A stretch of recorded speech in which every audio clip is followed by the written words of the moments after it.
runs. She thinks it's unsafe. It's not, because obviously they're not going to attack her and me. She's a giant mule, but she thinks that. So over time, she started to not want to go in that direction. She stopped wanting to turn left. And so what would happen is I started to realize she didn't want to go there. So every time I wanted to go there, I would get nervous. I would feel uncertain. Oh, she's not going to want to go there. She would sense that I was nervous. I would double down, and then she wouldn't go in there. So I had to kind of get into this real sort of a psychological retraining, kind of a mule intervention from the people that raised her. I have so many questions. Yeah, it's really wild. I've got this really interesting, the intricacy of how you figure this out. Now, did you have any training before you got a mule? So she was owned by a single owner in northern Canada, a place called Thunder Bay, which is about 18 hours drive north of me. Way colder up there. She's like in Club Med down now in southern Canada. She's probably loving it. But and her owners were Kaya and Lisa, who they breed mules. They're called twister mules. Did you get any training? They drove her down, and we spent about 3 days. Okay, and they showed me how to saddle her up, and they talked to me about it, and I learned as much as one can learn in 3 days. There's the basics, right? Right. There's the basics, like Did you do a lot of it when they were there by yourself? Like they just told you how to do it, and you walked over and did it? They spent time with me for about 3 days, but this is kind of. They're telling me I'm doing quite well, because I actually am able to handle this animal now, but it's been an interesting journey the last, since June. I got her in June, because at first it's the very first sort of on the surface way that you ride a mule is you look where you want to go. Lightly pull the rein. If you want to go left, you pull the left rein lightly. If that doesn't work, you might not even have to pull the rein. You can just look where you want to go, and they feel your body shifting. They sense your intent, and you have to look in that direction. Like Avatar, when you link up with the track. It's like telepathy. It's like telepathy for sure. Yeah. It really is, and you feel it, and it's such a really cool feeling when you really get into the pocket with it. So then you pull lightly, then you do a little push with your foot, and so that's all sort of very.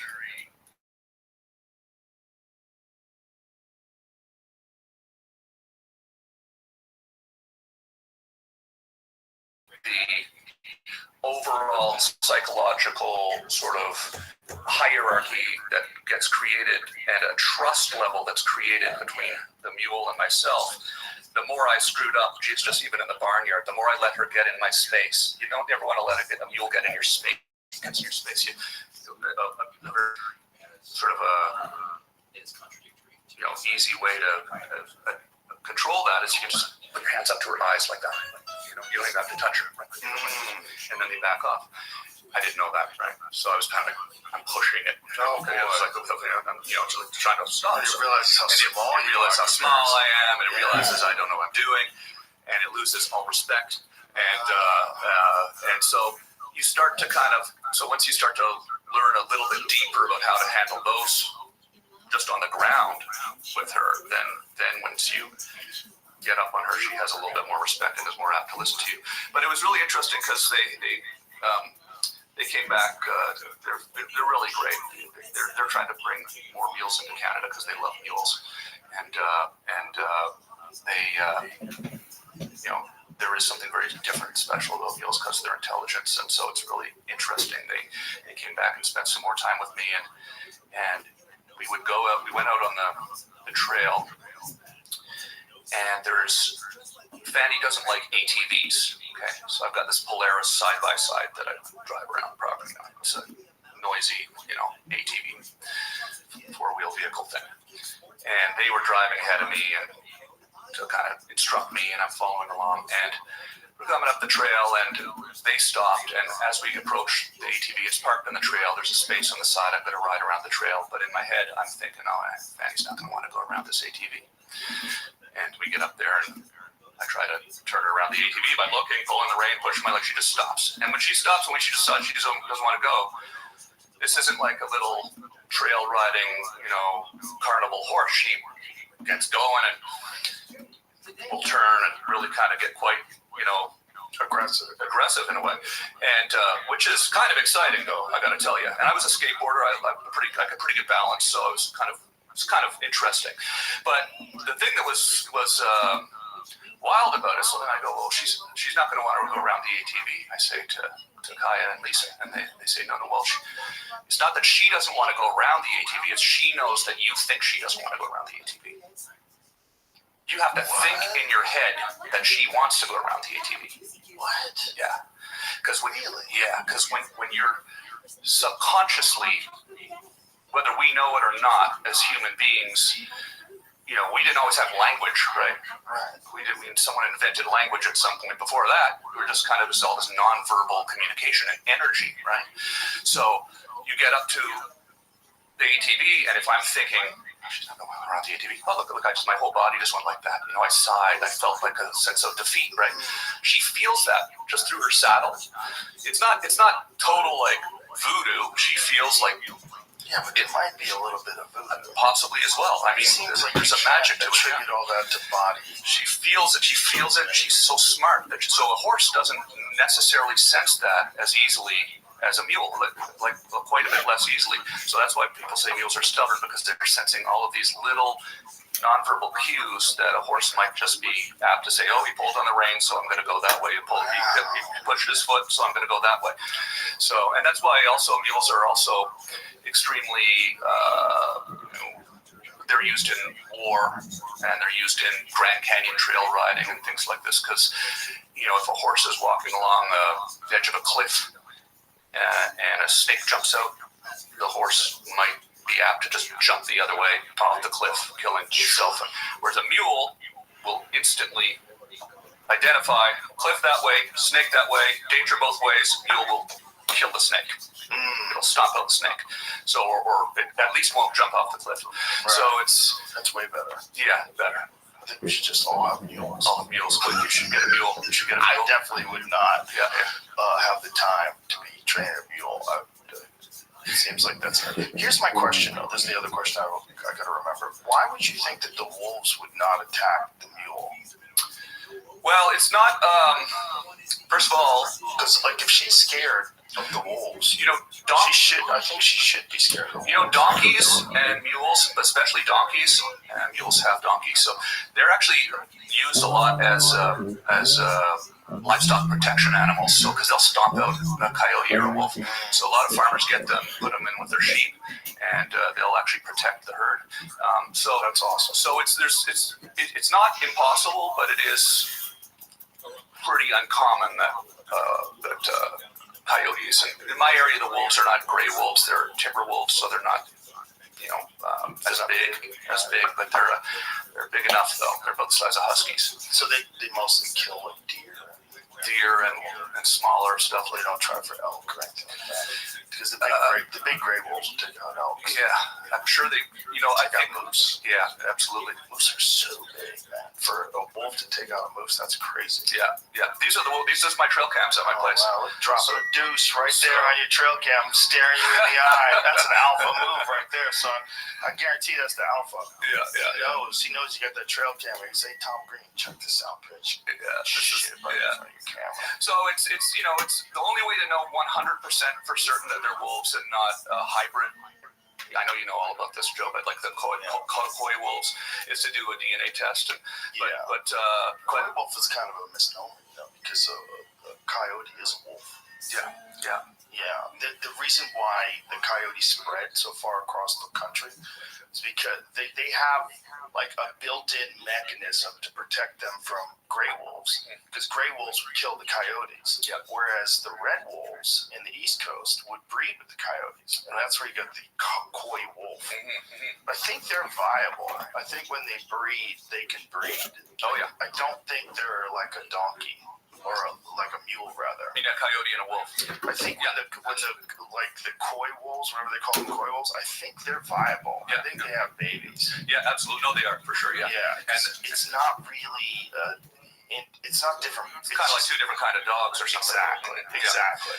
Yeah, because I've been getting some information about this from a wolf researcher who lives near me, and he has sort of put out some trail cams, and we've actually laid out some fur traps that you can get a little bit of their fur, and we're going to send it for a DNA sample to find out exactly the percentage of DNA that wolf to coyote that we have here. Because it's kind of, I don't know, you live out in the wilderness, you find these kinds of things I find it quite interesting to just really dive into it deep and it's try to figure it fascinating. out. You're out of there in the real wild. You're in the wild where there's packs of predators in your neighborhood. And I wish I had bear footage right now, but it's not online. But this year I put out my trail cams, and I got I'd say a little more than a half dozen distinct different bears on that exact trail, which is on my property right by my house. Brown bear or black bear? Black bear, yeah. We don't have grizzlies out east, so it's just in Canada even. They're all not yet. The liberals will try to reintroduce them. You need more things to be scared of. Well, talking about bringing grizzlies back to California. Yeah. I want you to come to Canada, Joe. I know you haven't come to Canada, but lately, but you got to come to Canada, because here's the thing. I watch the show all the time, so I know your feelings about Canada. But here's the thing, everybody loves you in Canada, So I'm coming down here. Everybody's so stoked that I'm here, and I love Canadians. I just hate their government. Mm-hmm. And Pierre, how do you say his last name? Poilievre? Yeah, well, it's French, so it's I don't think he's French, but the name's French. Pierre Poilievre. That's sort of a weird R, silent R. Yeah, it's a strange. As you see it written down, it's very difficult. Poilievre. Yeah. That guy makes so much more sense. Yeah. He's so common sense and just calling out all the nonsense that's been done under this administration. It's just so sad to watch. So this is the thing that I guess just wanted to throw out there, which is it's not unlike here in the U.S., right? You've got Biden as president now, right? And then you've got essentially a Democrat. We actually call our Democrats the liberals, right? That's how unabashed we are liberal up there. We actually call the party the Liberal Party. It's not a bad word up there, right? They actually call them the liberals. And the other ones are conservatives. Conservatives, liberals and conservatives. But it's the same thing, half the country hates the party in power right now, just as much as anybody, and it's just a constant thing, and they want to get them out, and so. I just wanted to, as a proud Canadian, want to throw out the distinction that, Canada's, it's like here. It's the same bullshit that's here. Everybody's arguing about issues, important issues. It's being reinforced, through these algorithms. People get mad about it, and then they start arguing. But so. I sometimes kind of go, wouldn't it be interesting if Pierre Poilievre won the next election, right? Because then all of a sudden we'd have a conservative government up there, and let's say Biden won down here, you got conservative government up there, and then Tucker Carlson might be going up to Canada talking about how great we are all of a sudden, It just can switch on a dime, It could. It could go back. And it has before. I've had, there's been my lifetime. Joe Clark was the first conservative prime minister. Then there was Brian Mulroney, and Stephen Harper was pretty recent. So, but anyways, I don't like talking politics, but I did bring something about Canada that I love. I want to. Okay. It's a good thing. I try not to talk politics too much because it's gross. Just everybody gets all mad, Yep. I kind of think wouldn't it be cool if the new thing became people start to realize that the division is almost worse than what we're arguing about? Well, the division is absolutely worse than what we're arguing about. Yeah. Most people want good things. Oh, this is for you and your family, a huge, and I brought one for us too, just to try. This is the freshest, best Canadian maple syrup made by my friends, the Convoys, Ryan and Jason. Shout out to Ryan and Jason, George and Darlene, and they make this on their property. They have thousands of maple trees tapped, and this is a family-run business. They've been doing this for hundreds of years. That is a lot of work. Yeah, it's a whole. Maple syrup, like baking. I've watched people make maple syrup on YouTube. It's a lot of work. Yeah, it's crazy how much work is involved. And it's really kind of incredible to go see how they do it because they've built these, like, I can't describe it properly, but reverse osmosis machines where they have tubes coming, with the sap from in the spring, the sap starts flowing, comes through these tubes from all through their woods on their property. It runs out to their barn where they have these machines that do something called reverse osmosis. I don't know what it is doing exactly, but they have to do it. And then it goes into this giant vat with fires, with wood burn fires, and they boil the sap down until it becomes thicker and there's more sugar content, and then you have this delicious syrup. But I bought a couple of. It's literally the blood of trees you pour on pancakes. It is, and you know what? Are we gonna drink it like in shot I glasses? just thought, as opposed to drinking whiskey till we're on the floor this time. I never made it to the floor, sir. I maintain. I don't remember what the happened. level of motion and the ability to conversate. Oh my gosh! Okay. Well, see, that's diabetes in a shot glass. We'll just do a shot. But I want you to see what's this real maple syrup, Canadian maple syrup. It's Convoy maple syrup. They're my friends, the best friends that you'd ever want, and. It's not your manufacturer sort of processed shit, Cheers. You have to do it like a shot. No, yeah, you can. Yeah, absolutely.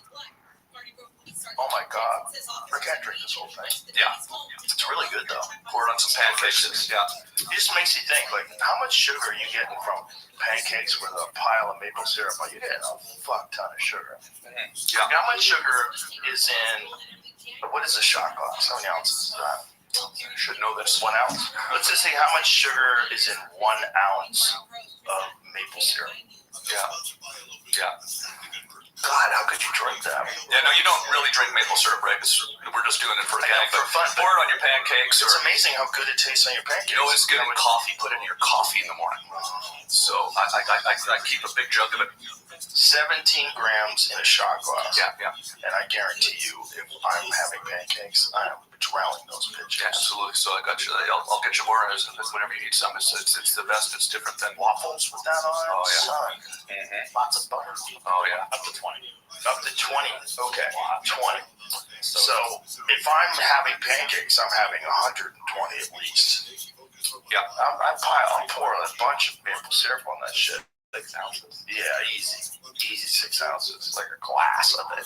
Yeah. I'm getting in between the stack, pouring a little in there. It's just a nice little boost, a little energy boost, It's for like 5 minutes. Yeah.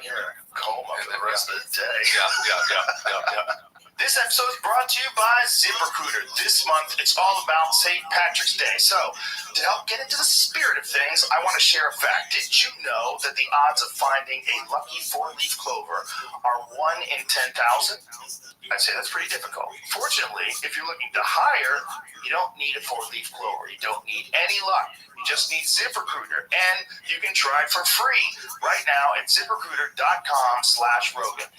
They don't need any gimmicks or leprechauns to lead you to a pot of gold, or in this case, top talent, because they have powerful matching technology that shows you qualified candidates as soon as you post a job.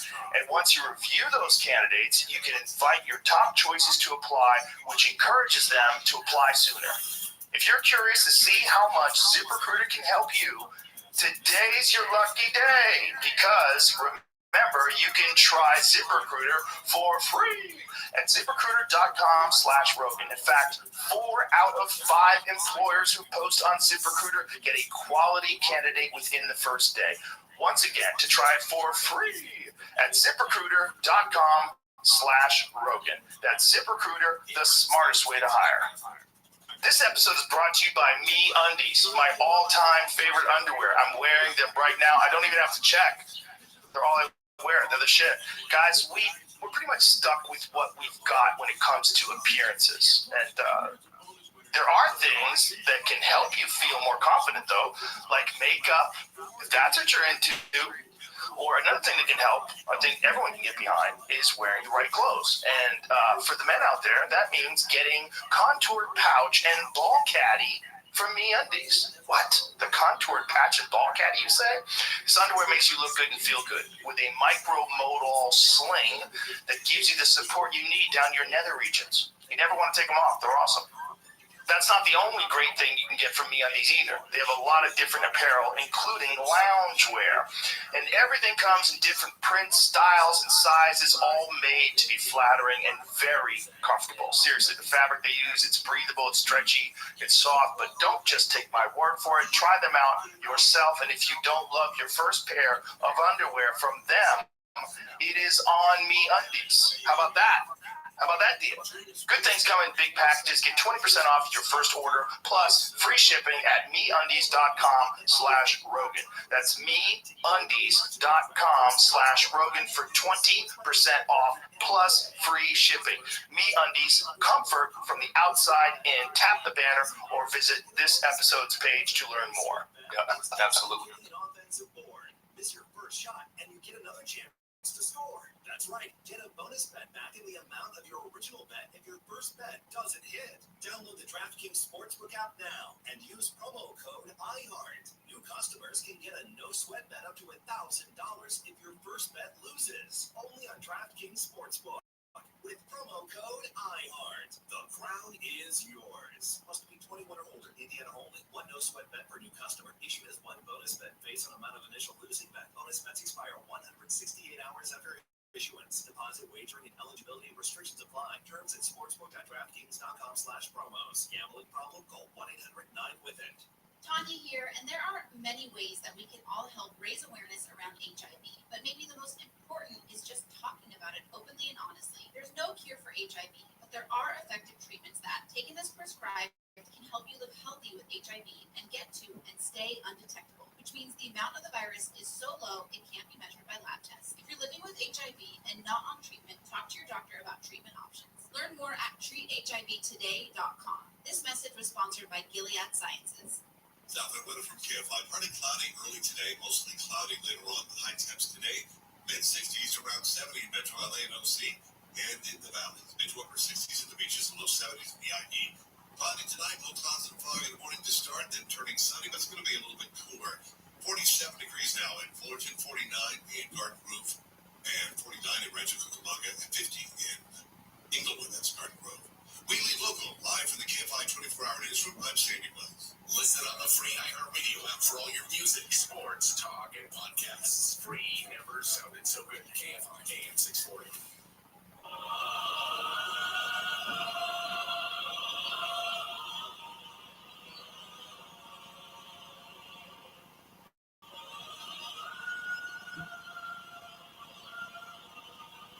Over 2,000 years ago, I walked this earth. Teaching, healing, inspiring, and preparing to make the ultimate sacrifice.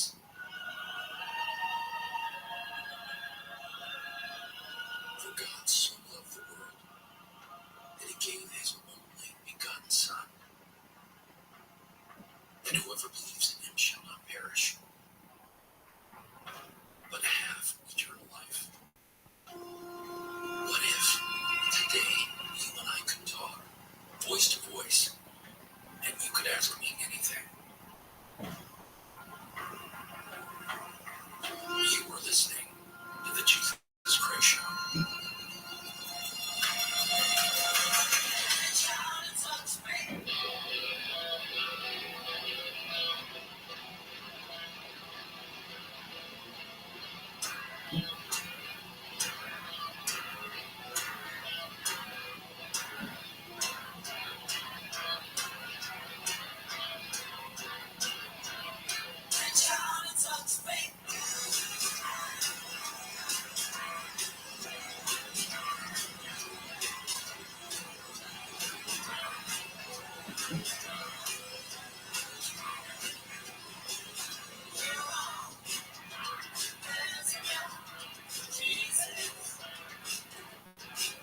It is the Jesus Christ Show.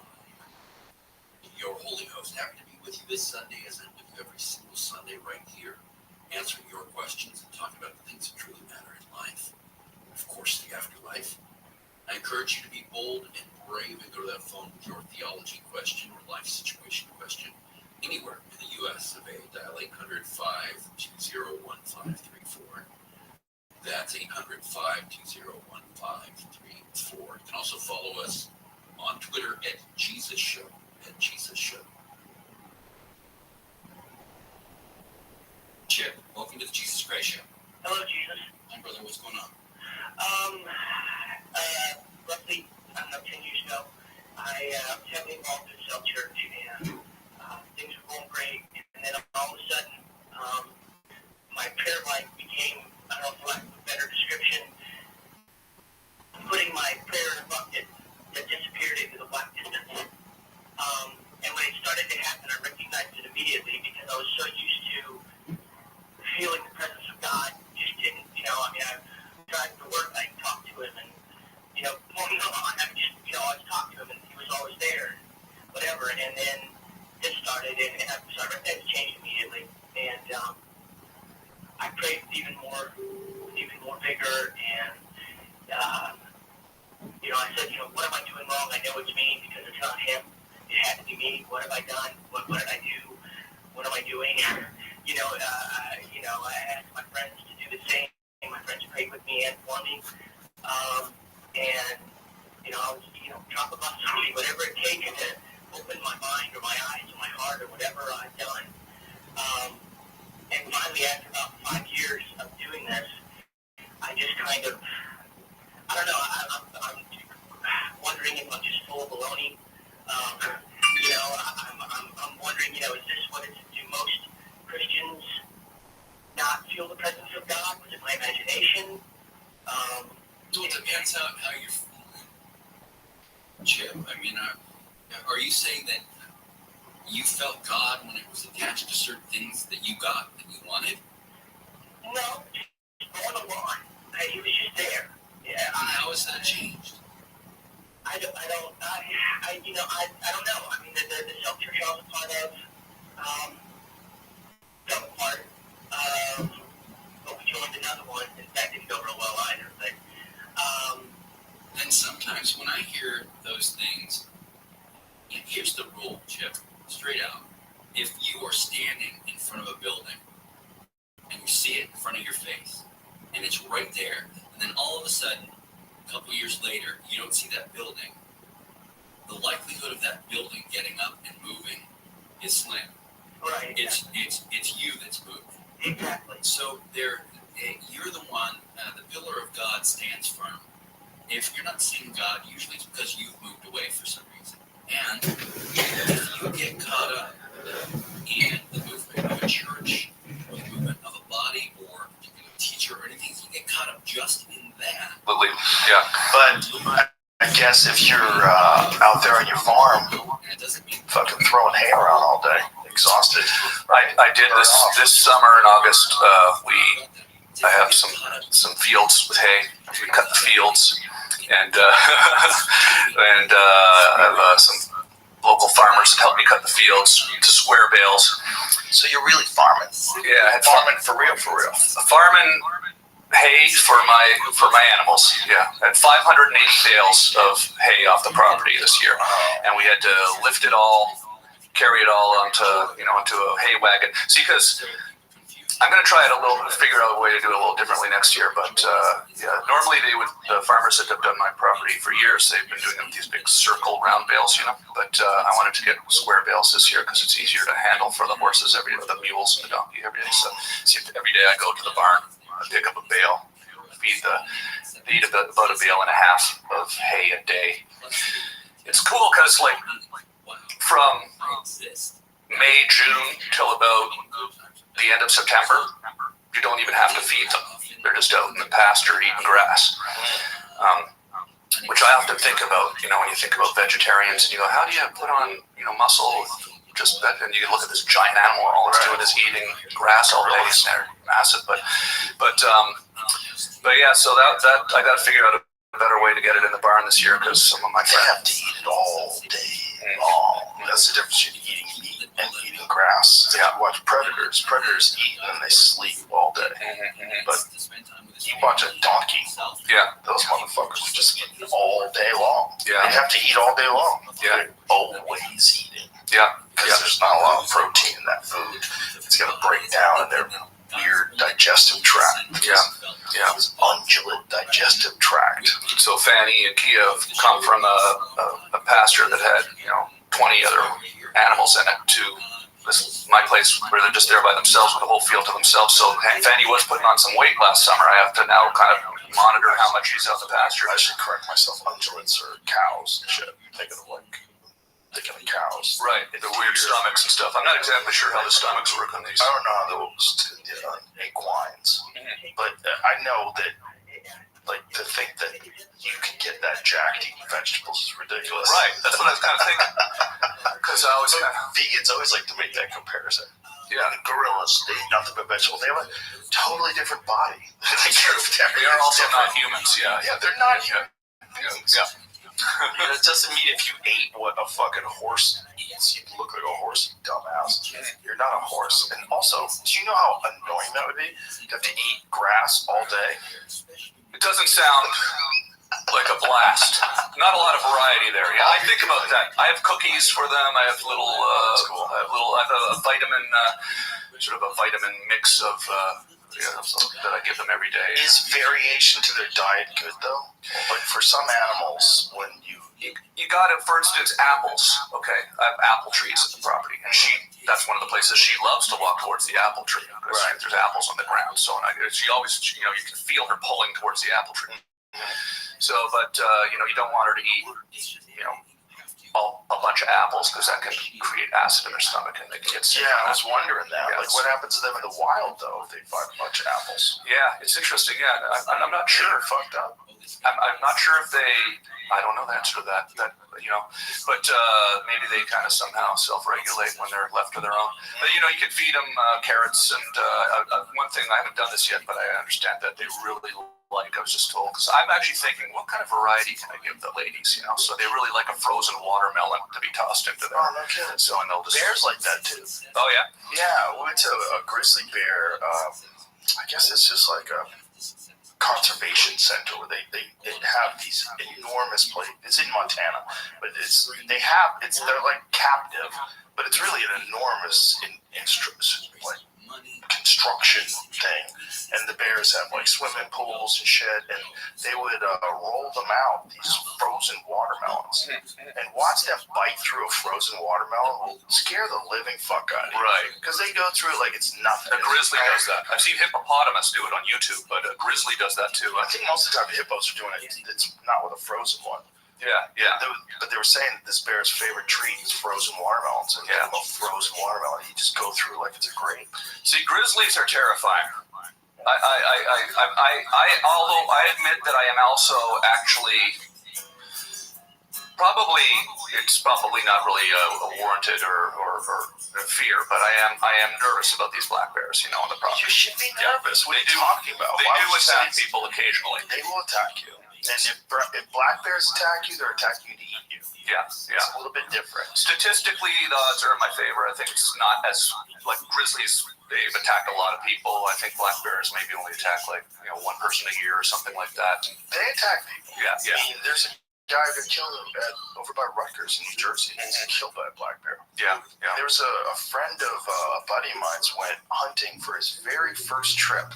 He was in his tent at night, and a 500-pound predatory black bear tried to remove him from the tent.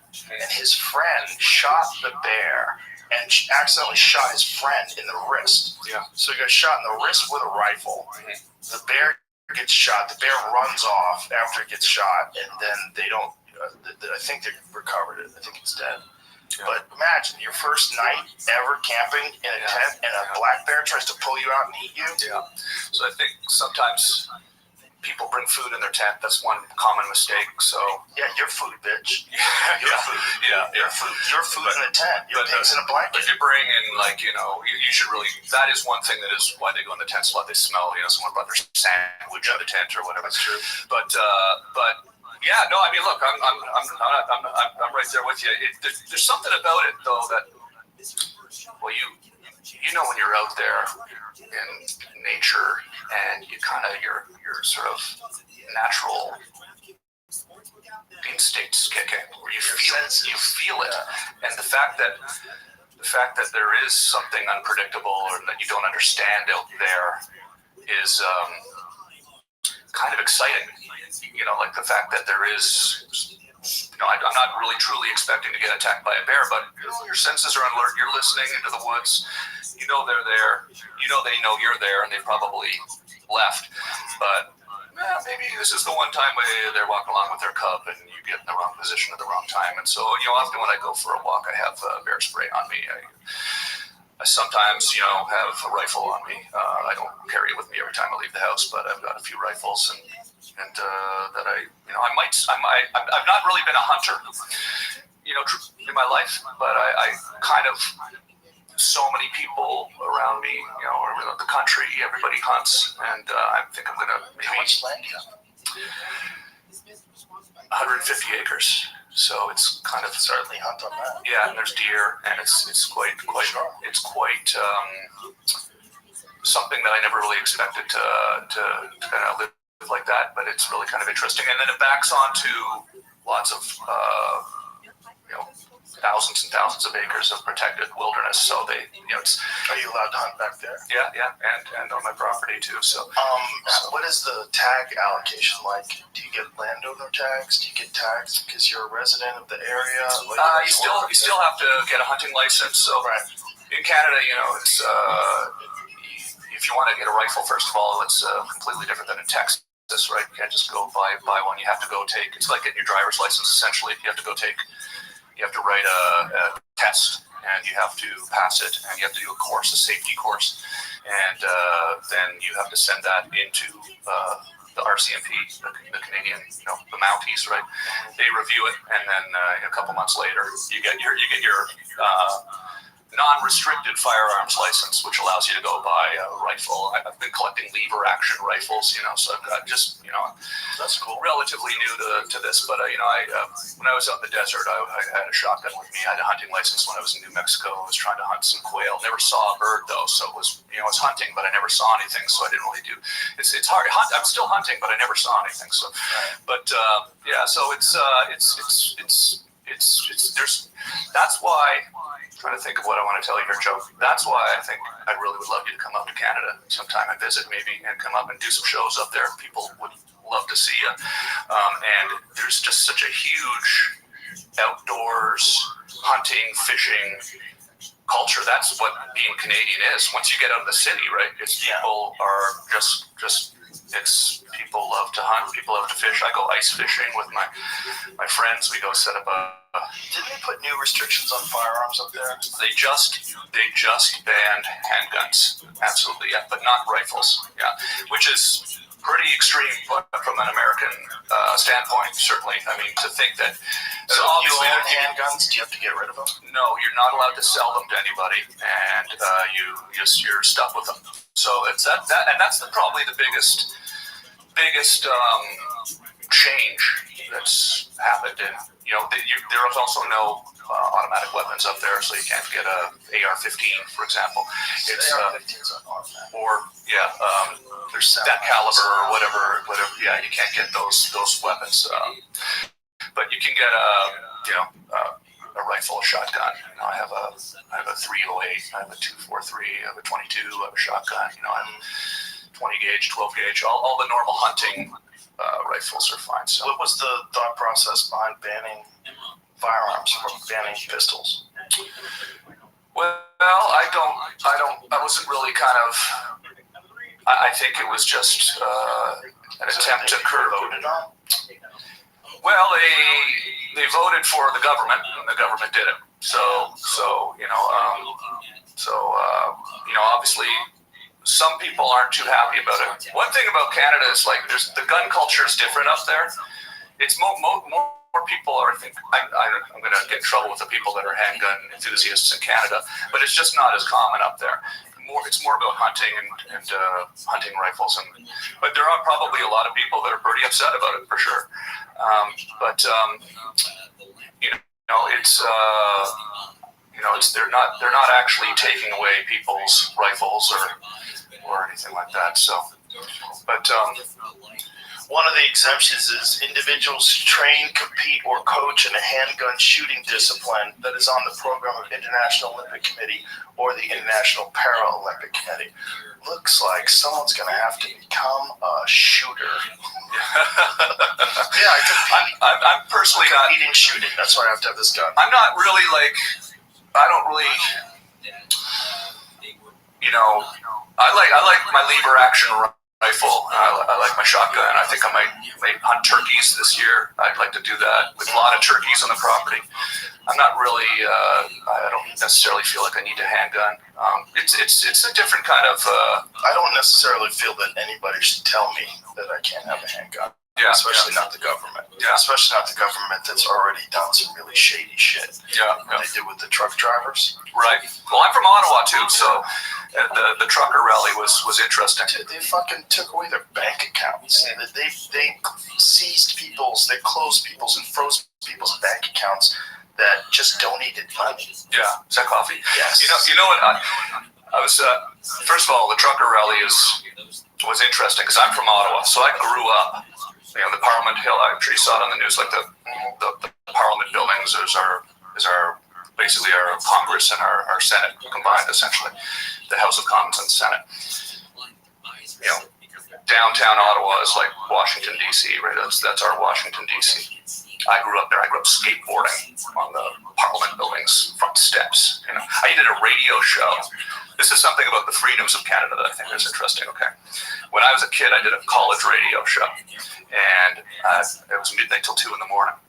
And I would say during the show, okay, after the show, everybody show up on Parliament Hill, bring a soccer ball, let's go play soccer, and then we'd show up there with pizzas and we'd play soccer on the front lawn of the Canadian government till 4 a.m. Every half hour, the bell would go bang, bang. The RCMP cops would come. They'd shine their lights out on the field.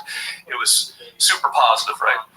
I love Ottawa. It's an amazing city, and I understand that everybody has the right to express their dissent, right? And I think Trudeau probably did overstep with some of his reaction to that, with some of the things he said specifically. But there was also this element of not only was the city shut down, there's people that live downtown, so those horns were these air horns. There was really kind of, there's babies sleeping. It's like really like a neighborhood, right? So it's kind of funny in a way. The difference between Canadians and Americans sometimes. I'm both, right? I'm a dual citizen. I love Fence rider. No, I just love both countries. I've lived here for 20 years.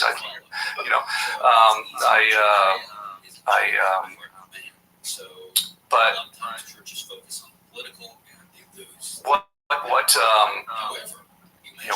what is sort of a comparable thing, I think, was in the United States on January 6th they did more than freeze those people's bank accounts, right? They threw them all in jail, right? So they threw a lot of them in jail. Yeah, so it's sort of, I'd say it's like a comparable thing. It's like, I guess that's the thing I just kind of that's different. Feel is it's like, there's sort of comparisons.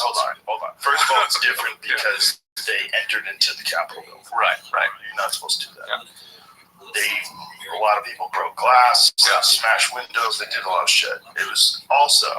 It's not comparable because it seems like they were instigated in some way, at least partially, by people in the audience that wanted them to go in there. Yeah. Now, whether those people were federal agents, or whether those people are Antifa, whether those people are Democratic operatives that want to turn this into chaos because it's a great way to attack Donald Trump. Yeah. Whatever it was, there definitely was people that were instigating people to get into the building. There's video recordings of it. There's also weird instances of cops opening gates, letting people in. The fact that it was severely underpoliced. When they had the George Floyd protest, the Black Lives Matter protest, they had way more cops there for that than they did for this crazy thing where the dude is denying the election and his rabid fans are going to show up, and you're not prepared for this. The whole thing seems like, if I was going to make a playbook, if I was going to instigate a bunch of dumbasses to go do something really stupid because it'll make their leader look like a fascist and Hitler, that's how I would do it. So you have that too. Yeah. It's not as simple as the trucker protest was a legitimate protest where a bunch of people were like, why are you telling me that I have to take this experimental medication or I can't work? Yeah. Like, where is the fucking information? Where is it now? Over time, we've seen now that the studies that they did do, they don't have to release them for like 75 years. You know about all that? Like all of the paperwork involving the vaccines? Yeah. What is the exact ruling of like what information they're withholding for 75 years? Let's be real clear on that. But then it's also how many people we know that got injured by it. You're smart to be reluctant to do something that's new, given the history and track record of pharmaceutical drugs in this country. Absolutely. Especially when you have a novel, new thing. The idea that this is going to be the one that's absolutely innocuous. You should It's have, not gonna at the harm very least, anyone. you should be able to consider not doing it, talk about not doing it. Listen, man, there's no drugs like that. There's no drugs that have a gigantic effect on anything that don't have some people that have horrible adverse reactions to them. Yeah. Even normal shit. Some people die from Tylenol all the time, man. They overdose on it. People die from all kinds of medication it turns out they have an allergy to. It's like weird shit happens with people. And people are right to be reluctant. Yeah. But you might be right and you might be wrong. But you're right to express that you don't think the government should be able to tell you what you can and can't do, specifically about putting something into your body where you can't work. That's crazy. So that's that protest. It's a different protest. Yeah, the whole vibe behind it's different. Absolutely. It's in It response. is a different subject for sure. It's in response to tyranny. FOIA requests. The FDA had previously said that it takes approximately 8 minutes per page to process records for the FOIA request, and that it could only review and release 500 pages a month, which is 6,000 pages a year. At that rate, it would take 75 years to release all the data. That's crazy. Yeah. That's so crazy.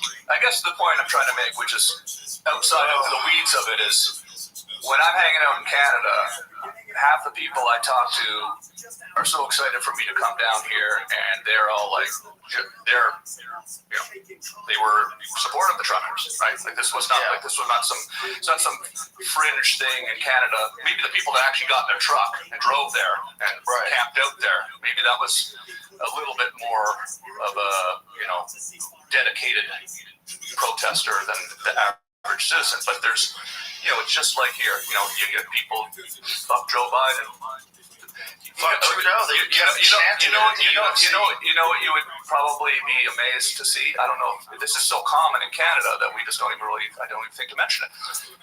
Driving around everywhere in the country, in the city, everywhere, people pick up trucks, fuck Trudeau flags. Yeah. It says fuck Trudeau, black flag, white letters, Canada flag on it. People are mad, and so it's not just like everybody in Canada is just down with it. Now, enough people are down with it that he got elected, but he might not get elected the next time, and then that'll be just like it is down here. I hope he does. I just feel like it is down here. If he gets elected again, you guys are gluttons for punishment. Yeah, it could be the same as here. Biden could get elected again. Trump could get elected. It's sort of like this is. I was thinking the other day.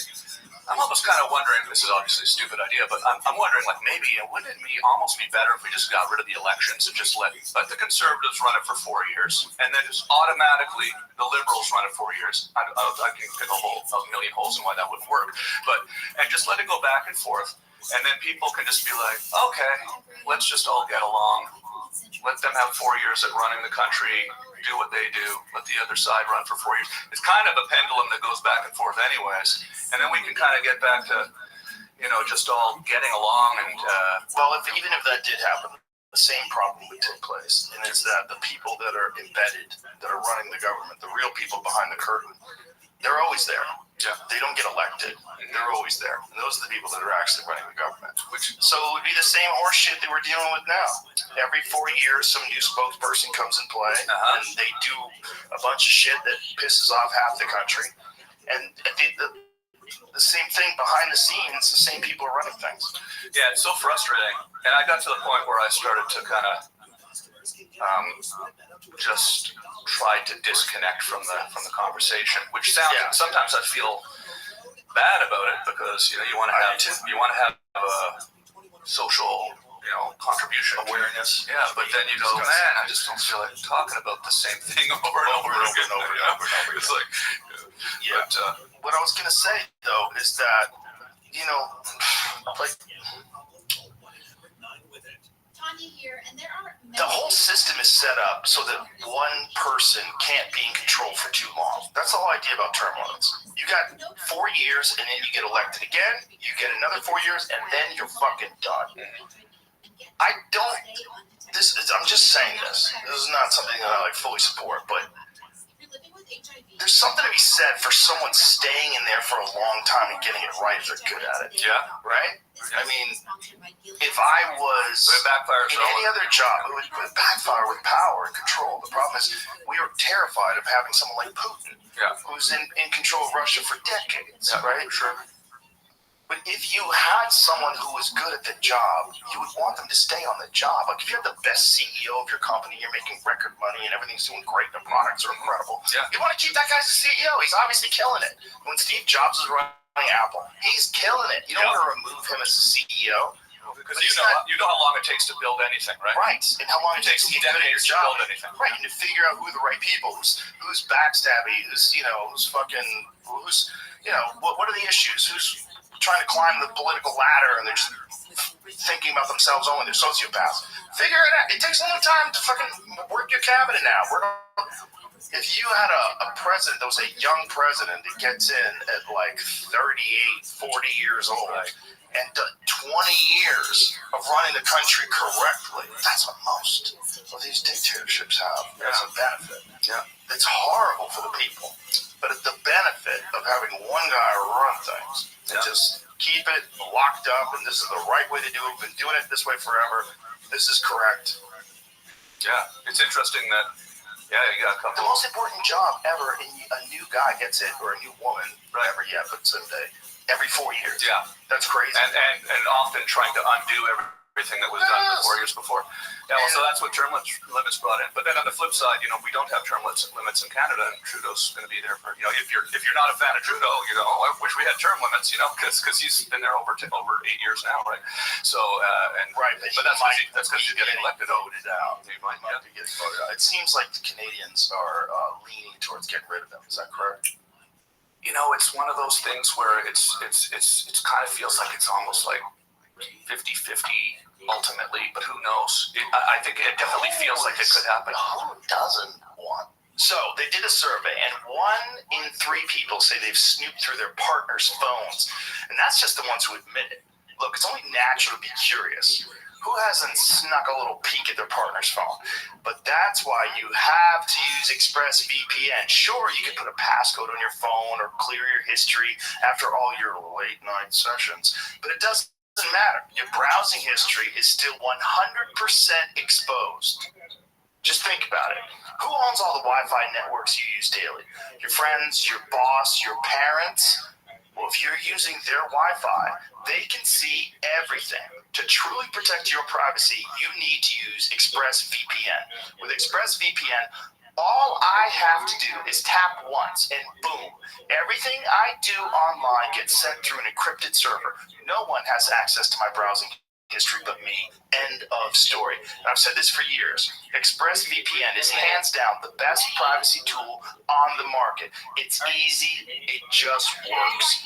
Whether I'm on my phone, tablet, laptop, literally everything. When the app turns green, I'm clean. So use my special link to get the best possible deal on the VPN that I trust to protect my life online.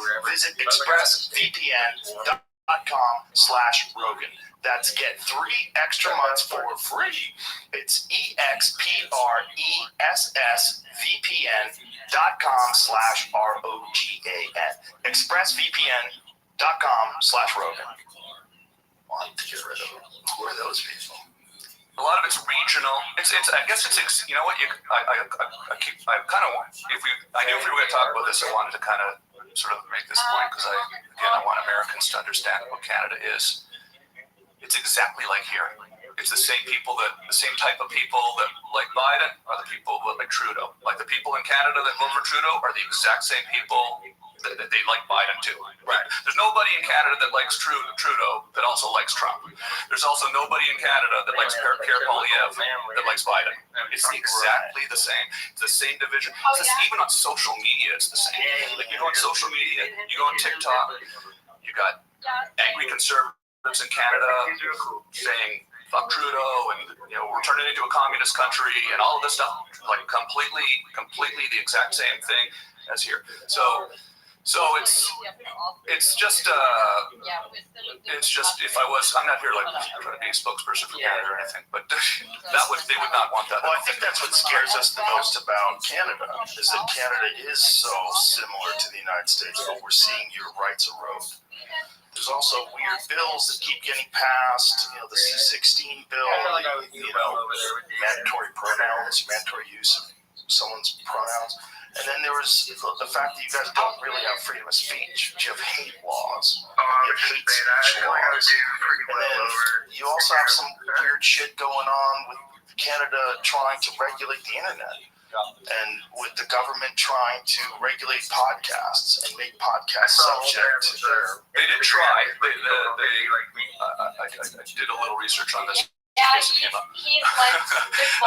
they tried, and they haven't put into effect that regulation of the internet as far as regulating disinformation. That has not been put into effect. And Trudeau actually said he would not put that into effect. It was sort of a subset, or it's sort of like you've got your extreme left wing here, and then you have cooler heads, and they did not actually put that into effect. Is it still on the table? Trudeau has said that he would never put that into effect. Well, I think he's saying that now because he's fucked. And so the Canadian Charter of Rights and Freedoms, okay, that's kind of like our Constitution, I guess. They say we have freedom of expression, freedom of the press, freedom of assembly. So we do have the elements of your government that we can consider that. Yeah, but it's like here. It's like here. And that's the same. It's just the same. It's the same thing. Like if you don't agree with it, then it's the same thing as it's the same thing. Because it's interesting. Like I just really want Americans who are not have never been to Canada to understand. Like there's a work into the Canadian ministry. I would consider it tourism and travel. You know what I'm thinking about? Like in Canada, you don't have to be born in Canada to run for Prime Minister. You could run for Prime Minister of Canada and come up and solve all this stuff. I mean, you have to live up there, but it's a nice place. You come on up to Canada. You would win too. That's the thing that would be amazing. You would win. And you could just imagine I became Prime Minister of Canada. Can you imagine? I was just thinking. Do you think it's crazy Donald Trump being president of the United States? That would be next craziest thing. That would be the next craziest thing. More crazy. Almost more crazy because at least he was like hinting about running for president forever. Yeah. But I just on a whim just decided to go run for the Prime Minister of Canada and win because you would win because you have so many fans up there. You really do, and that's why I want. That's so scary. That is so unqualified to run a country. Well, I mean, you've got a lot of valid concerns, and you feel strongly about things. I think you should run. I would support you. I think that would be amazing. I want to roll up to the World Economic Forum. See, in Canada, by the way, mushrooms are basically legal in Canada. Weed is legal. Here's something. Trudeau, again, he did legalize weed. That is one thing that he did do. So, congratulations. He did one good thing. It's just he's a weasel. That's the problem. He's what I don't like in leaders. This fake bullshit, fucking nonsensical gaslighting. That shit drives me nuts. It's so creepy. And then using all the inclusive terms to make it seem like everybody else is a piece of shit and you're an amazing human being and you're on the right side of progressive movement. Like, it's all just a bullshit act to stay in power. And when you see politicians do it, you know they just fucking wet their finger, try to figure out which way the wind's blowing, and say those things, and then act in the interest of whatever money got them into that position in the first place. Yeah. Whatever machine is behind them, whatever support they get. That's all they're doing. And those types of politicians, that's not the only kind you can have. You know, It's kind of like, you can have real leaders. They do exist. it's such a huge sort of thing to wrap your head around. You know, it's capitalism, it's money, it controls everything. I kind of feel just leaving Los Angeles, leaving Hollywood, right, kind of has sort of reset a little bit of life. You know, like, you know this more than anybody else, of course, but, you know, because we even talked about this whatever it was 20 years ago on my podcast about how you democratize media with podcasting and get rid of all this money controlling everything, and so it's sort of a micro sort of, or it's a similar thing to just politics in general. You know, money comes in, controls everything. It can be so frustrating, especially now when you can see that we don't necessarily have to play that game anymore. So, it's also the hive mind of Hollywood. There's a thing that happens in that town, in that area, where the people that think outside of the norm say it in like whispered, hushed tones. There's a certain ideology that's attached to that city, and it's not logical. It's a kooky, wacky, completely insulated left-wing view of the world, and they enforce it with an iron fist. And if you're not on that team, you don't get booked for things. You don't get picked for things. If you're someone who has conservative leanings, or you're talking about, because there's projects you're never going to get. You're never going to be involved with. People will, they'll align you, and without knowing you at all, openly prejudiced about you. And so no one does it. So everyone who goes over there who's just like desperately trying to make it, they're desperately trying to get in movies, they're desperately trying to get a recording deal, whatever it is they're desperately trying to do. The last thing they want to do is do something and talk about something that's going to politically get them at odds with the people that run the studios. So no one does. Everybody just follows the same sort of wacky ideology that these people take from the universities. They go straight into working as PA and straight into working for executives and producers, and all of those people are indoctrinated. They're all in this wild-ass cult of weirdness. And then you have people that move there to try to make it, and these people are just always going on auditions. They're always like, please choose me, please choose me. And no, they didn't choose me. So you're trying to be friends with the people who choose people. You're trying to get them into parties, trying to introduce them to other people, trying to be around other famous people. So this person's been chosen. I got to be around the chosen person. We go to the chosen person's party. Maybe we can get chosen. And so you get this like overwhelming anxiety that fills the fucking city. And then now you have TikTokers and influencers and all these people that are just trying to do anything to get famous. And that the reality stars and all that started it all off. And the fucking Real Housewives and all that wacky shit. You get away from that. You're like, oh, there's real people out there. There's real people. That's a storm of anxiety. Just a hurricane of confusion, Zoloft, and fucking and everyone's losing their mind. Everyone's in therapy, and everyone's fucking nuts, and everyone's trans. It's out of touch. It's just a crazed cult.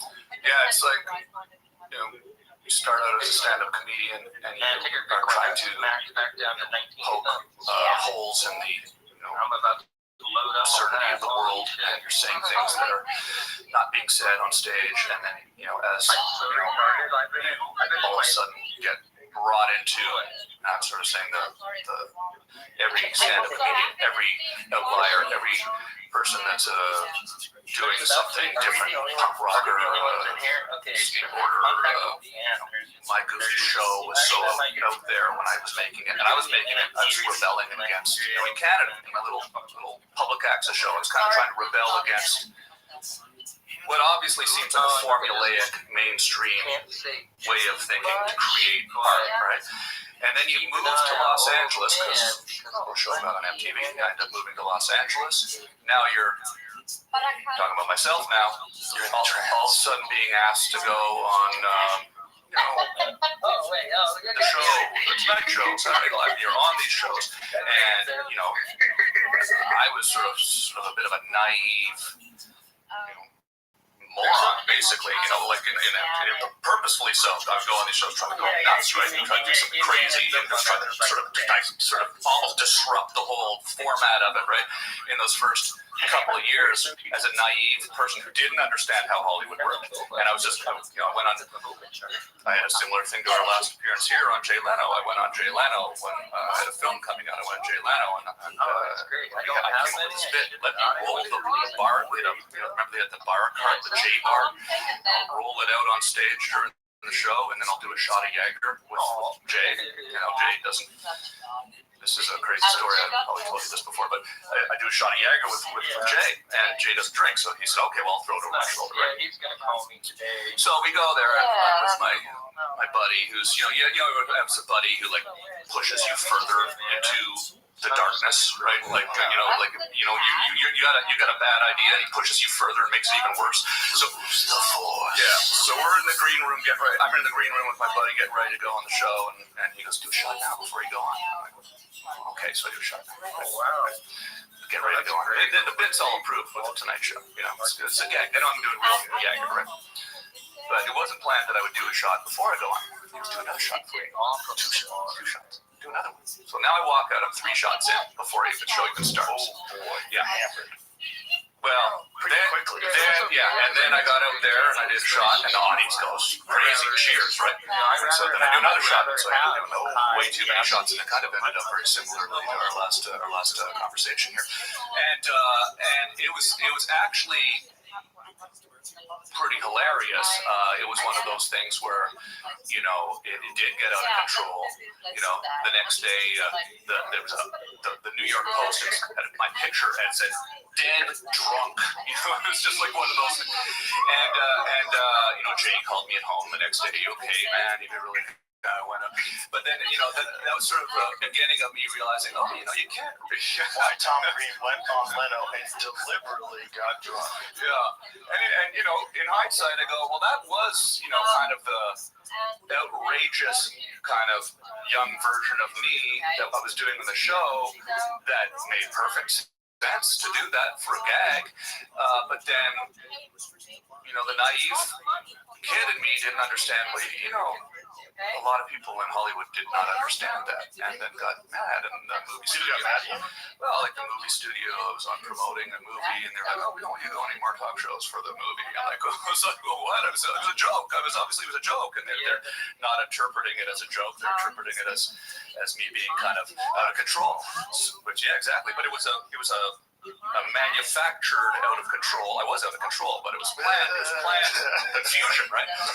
So, but that kind of subtlety didn't really kind of pass the smell test. So then you start to go, "Oh, geez, I better tone it down a little bit. You better tone it down a little bit," because and you sort of end up falling into that feeling where all of a sudden you're, like you said, going to an audition or driving out to a meeting and trying to sell somebody. Yeah, exactly. Like if you're hosting a late night talk show and all of a sudden you're this sort of wearing a tie, this odd button down, trying to make something that they like and fit into their mold, and try to get your own little creative shots off within that mold, but no longer are you actually being purely yourself, right?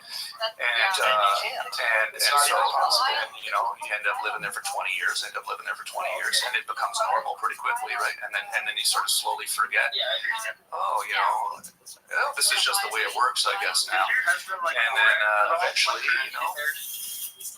one day you go, "I'm getting out of here." And I gotta say, when you moved here, it was a bit of a light bulb, I think, for me too. It was inspiring for me because I sort of realized, oh, look at that. Always at the Comedy Store, bar clubs. It was the scene in LA. You're thinking, wow, Joe just going to go do it on his own and just turn his back on this whole infrastructure here. I said, yeah, you can do that. You don't have to be here. And it was really inspiring, and it inspired a lot of people. And I could tell you, again, it's now living in the woods, not far from where I grew up. We had a cottage when I was a kid, pretty close to where I grew up. They've got these birds there called whippoorwills, right? Whippoorwill. They make this sound, like a really unique sounding bird, right? Hank Williams sings about it. And I grew up as a kid here in those woods. At night, just at dusk, you hear them. And now, like when I go to bed, I hear those, and I'm like, oh, I feel like the sounds of my childhood. They're enriched. The smells of my childhood, and even the things, the mosquitoes, the horseflies, even the largemouth bass in the lake, and the red-winged blackbirds, and all those sounds and smells and everything, and you feel like yourself again. And it's like, and there was for 20 years, I'd be driving up Laurel Canyon, looking at palm trees, and 20 years, I didn't even after 20 years in the same house, I never felt like I was actually at home. I felt like I was off on some business trip, trying to, and I remember saying, even after living there 20 years, what the hell am I doing in Los Angeles? This is crazy. It's a weird place. It's like a weird place. And, you feel almost like you have to be there. Now everything's changed with the internet. And I think COVID did that for a lot of people too, because all of a sudden everybody's locked in their house. And you're dealing with people on these Zoom calls, and the internet's changed. You don't have to be anywhere anymore. We realize we can be wherever we want. You took your entire organization away, and it's bigger than ever, and light bulbs start going off, and you're like, wow, you know what? That's really cool. I'm going to go home. Well, when we were living in LA, you're always thinking of yourself as someone who wants to work with the system. You're always thinking of that. Always. I mean, I was on television shows, I did all that stuff, did a couple of movies. You're always working with the system. So no matter what you do, you're working. Even when you put out specials, you're putting out specials, you're meeting with these people, you're working with the system. And you start to think that that's what you do. That's the business that you're, but it's not. What you do is what you do. That's what you do. What you do is what you do. And you can do what you do wherever you want to. Especially once you get good enough at it that you have an audience, you're supposed to take a chance. You're not supposed to keep living your life by these bizarre tyrants and their rules and regulations about the way they behave and the way they fucking. It's so ridiculous. It's such a bizarre place to be. And when you realize that you don't need that anymore, comedians today realize they don't need that anymore. All they need is a TikTok account or a YouTube account, an Instagram account, a Twitter account, and some good content. And if you get on podcasts, people will check you out. They'll try you out. And there's a gigantic organic network of comedians. We're all friends with each other, and we all get on each other's podcasts, and we all trust each other. Like, if I tell you this guy's really funny, go see him. Like, I'm telling you the truth. I would not ever lie. And I wouldn't have them on if I didn't think they were funny, if I didn't like them. They were nice people. I'm not interested. So there's this beautiful organic thing. And that's the real network now. That's the real network. It's an organic network. There's no contract. So every comic that I know that has contracts with other comics, they start doing things together, it always goes south. I mean, maybe it can not go south once or twice. I mean, maybe there's some great people that are figured out. I mean, Tom Segura, it seems like he's figured out how to do it with Your Mom's House, but that's almost it. Everybody else that I know that gets involved with deals, it's just help each other. Help each other organically. That was what I really loved about hanging at the mothership the last 2 nights, is the energy there is different. For the comedy club, just in the green room. You felt it. You can tell that you've created an energy there that is supportive, right? All the comics are just hanging out in the green room, smoking cigarettes, and everyone's talking, and just, super chill. And I did, sometimes find that, it wasn't always like that, when you're in the comedy club, other comedians are sometimes feel a little more competitive with each other. And there's a little bit. It's so stupid. It's so stupid. Any competition that you have with other comedians is inspiration. That's all you should look at it. You should, if someone's doing really well and you're like, wow, I wish I was doing that well. Great. That's inspiration to work harder. That's inspiration to go write more, do more sets, reevaluate your material, go over it better, do something, write more. Have some life experiences that translate into your act. Work harder. It was funny, It's like because I was the one telling you should just everybody, be I was like, inspired. If that person's a good person, you should I be didn't have any. and that's what we can all do. This idea that we're all in competition with each other is honestly, just stupid. between you and me, It's not good for anybody. I was stoked to get to see your work in progress, your new hour that you're working on. That was incredible. Now, Thank you. That was really fun. You got such a great place to watch the show there. Tell me, first of all, Fat Man room, Fat Man, Little Boy, awesome. I mean, I just love the way you set up the comics where you can go and sit on that balcony up there and just watch the show. It was just really amazing to watch you working on your fucking awesome. And I enjoyed our conversation because I've watched a lot of your interviews with comedians here. I saw your interview with Louis, and you were talking about writing. And Phil Burr, you're talking about writing. You know, there's this thing where a lot of comics don't write. We were talking about this a little bit the other day, but I love the process of hearing how the process works for you, because I kind of do a mixture of things too. I like to go sit on the computer and type stuff up. But I've always found it hard to this is a question I kind of have for you, because when you go write, you work it out on stage, and you've got your idea, you got your premise, you got your punchlines, you got your working it out on stage, and then I found it really inspiring actually, because first of all, I love the way it works with stand-up like you. When you showed up at the green room, you're about to go on stage, and you're like, focus. You go on your notes, you're focused. I can tell you're focused, right? Then you go out, you kill it. You come back in, and you see that adrenaline rush, and then we're just, you're just relaxed, and it's just that release, right? Yeah. And then we were just talking about writing. You said you're gonna go home and actually read. I don't know if you want people to notice it too far into behind the curtain or whatever. No, it's okay. You're gonna go home and write after. I just think that's so cool. While it's fresh, you go home and actually type up some stuff. That's what I've been doing. Some of my best writing. There's like a 2-hour window that I have where I'm still jazzed from on stage. Right. And you're still kind of thinking in that mindset. You gotta just kind of, and don't let yourself relax too much. Like, kind of stay in that mindset. Right. And then, as long as I'm not up too late where I get tired, then I'm forcing it. So that if I can get home at a reasonable time and I've got a lot of energy, I get my best writing in. I get some of my best ideas. Because I'm already thinking like comedy. Yeah. You just had it. Yeah. You have the exact words in your head.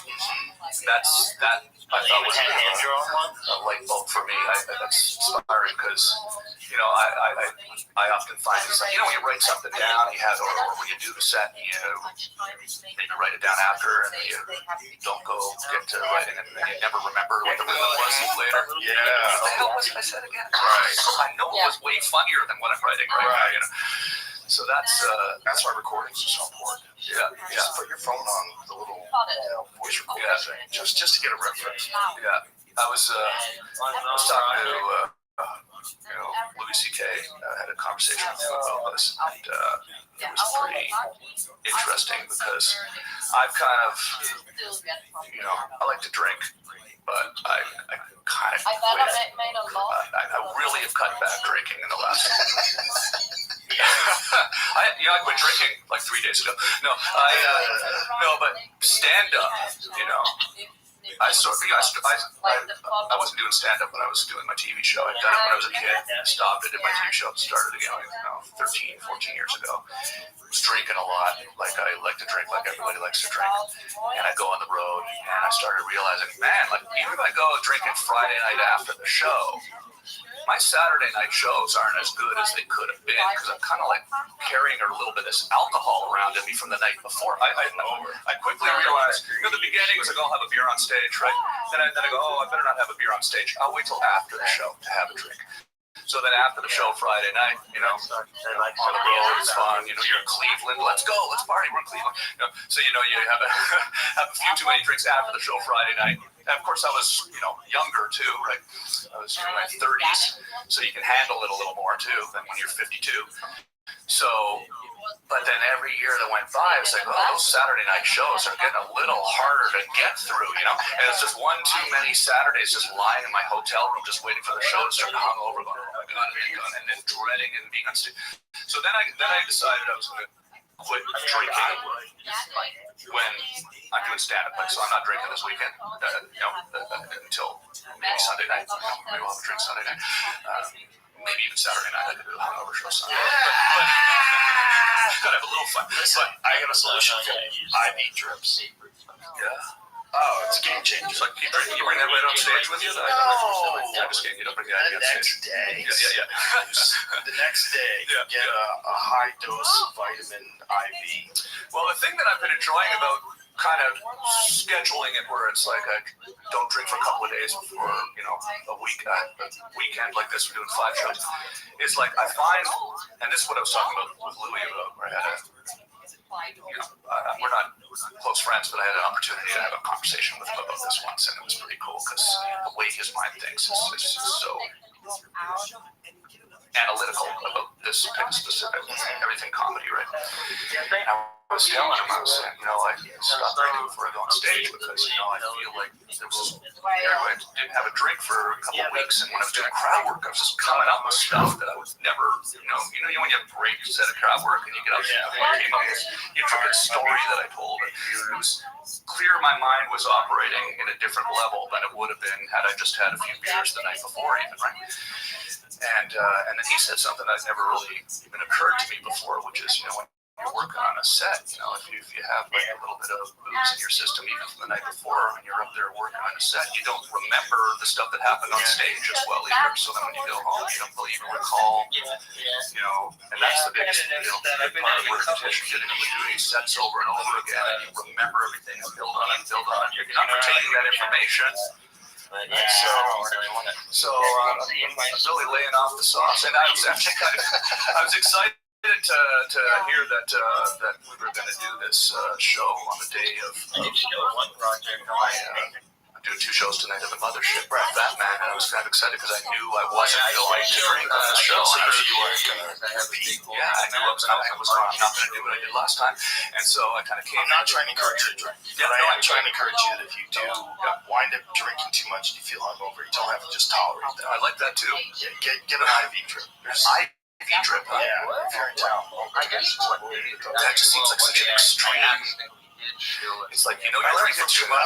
You know, you're drinking too much when you're like, you're in a hospital bed with an IV You drip. know you're being smart by your partner. Yeah, Or you're not in the hospital, but you're just sitting down. The reason I told you about the reason why I wanted to come down here sooner and just kind of come check out and hang at the club, you know, I was super stoked that I'm actually getting to headline the club this weekend. That was even more than I was expecting. I was just wanted to come down and see you and congratulate you on the club. And the reason it's taken me so long is I had a fucked up thing that happened after I moved to the farm.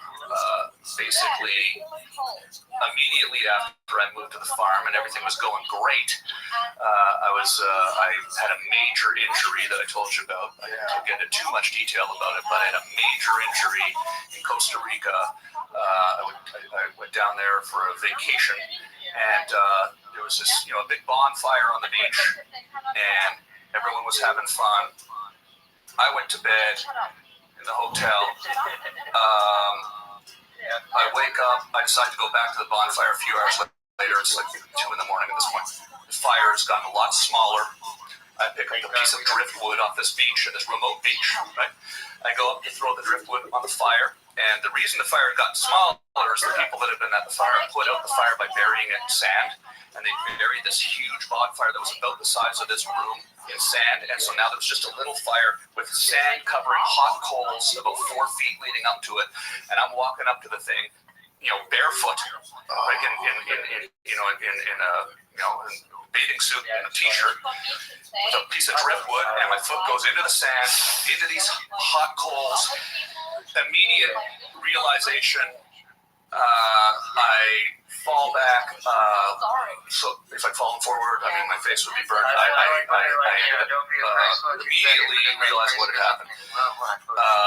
Third-degree burns on both feet, the top and bottom of my right foot, and strangely the top of my left foot, not the bottom, thankfully. The nerves were completely burned off my feet, so after the initial shock of it, I wasn't in pain, which is the weirdest thing. And I looked down, and there's a couple people came to my sort of assistance and were putting water on it, not feeling anything. You know, I'll get graphic because it's crazy, but the skin is just falling off my feet. Oh my God. I get helped back to my room. I'm not wanting this to be, it was the first day I got there, this really ruined my vacation. You know, I'm not feeling pain because the nerves are gone, so I'm literally like trying to clean it up with like some nail clippers, chopping the little bits of burnt flesh off. And do you have photos? I do, yeah, of this, yeah. Like what it looks like that? Not online. No, on your phone. I have not even. I need to see. I haven't That even. sounds insane. I haven't even talked about it online. It's the first I've talked about it online. Yeah, I never knew that you were. I didn't want to talk about it. I just didn't.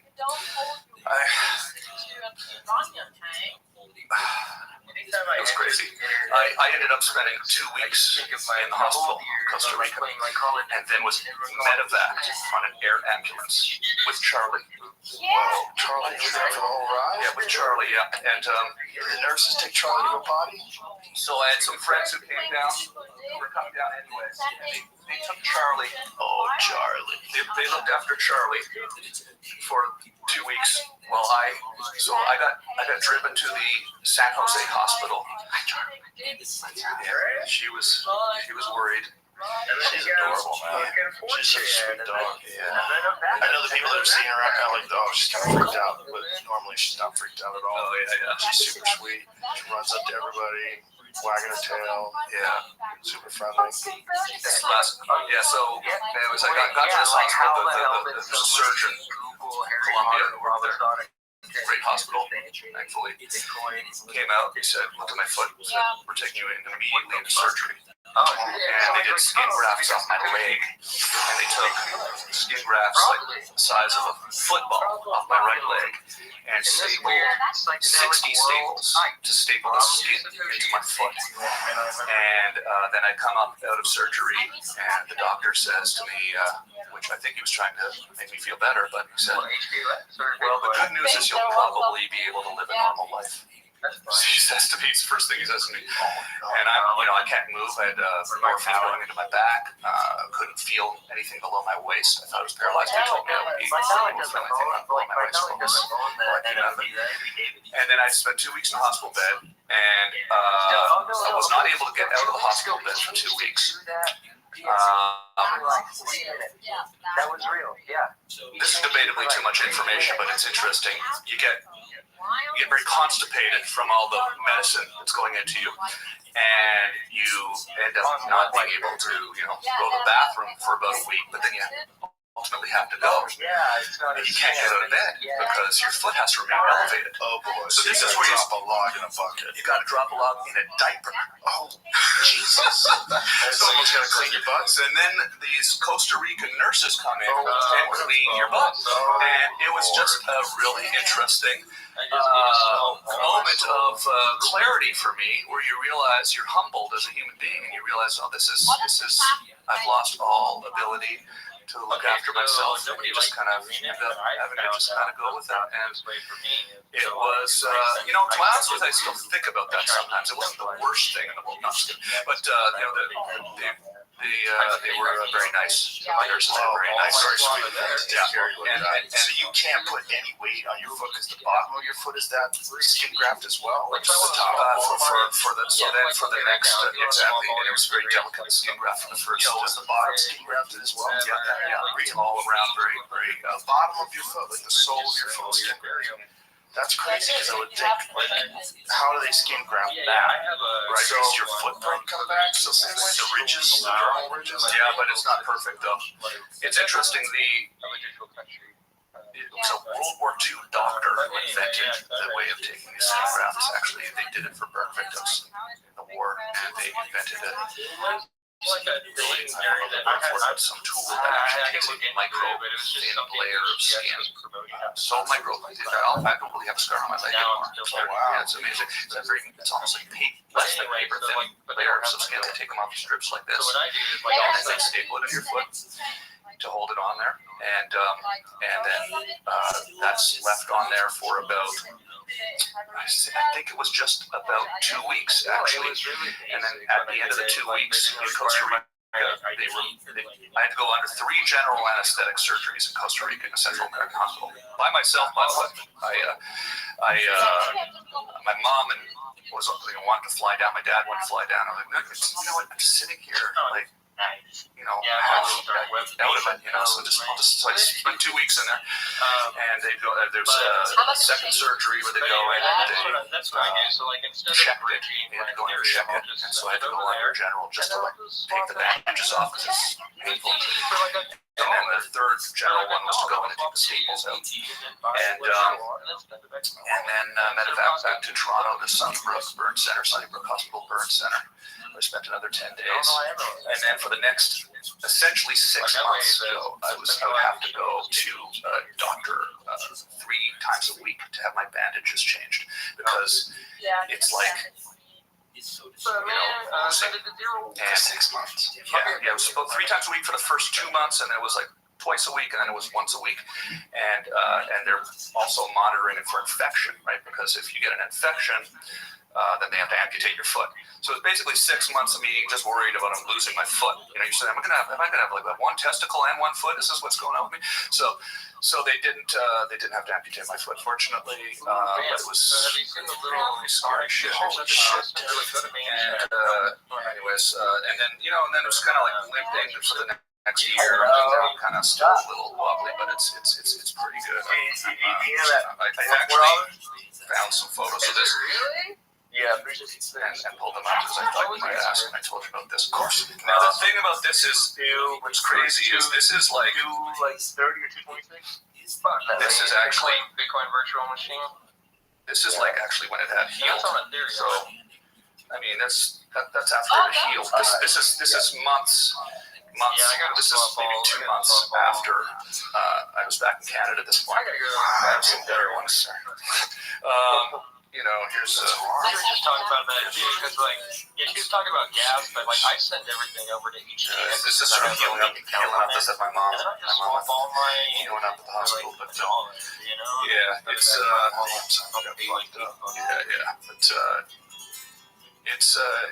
could have been worse.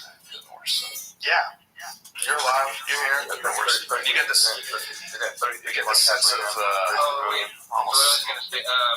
So gratitude. I found a really cool new generative AI. So you saw our change how that little project for Shea, and I posted stuff for Shea too because they made a little. When I was on MTV, I stopped the show. I go to the hospital. I took a they literally have but and you go from.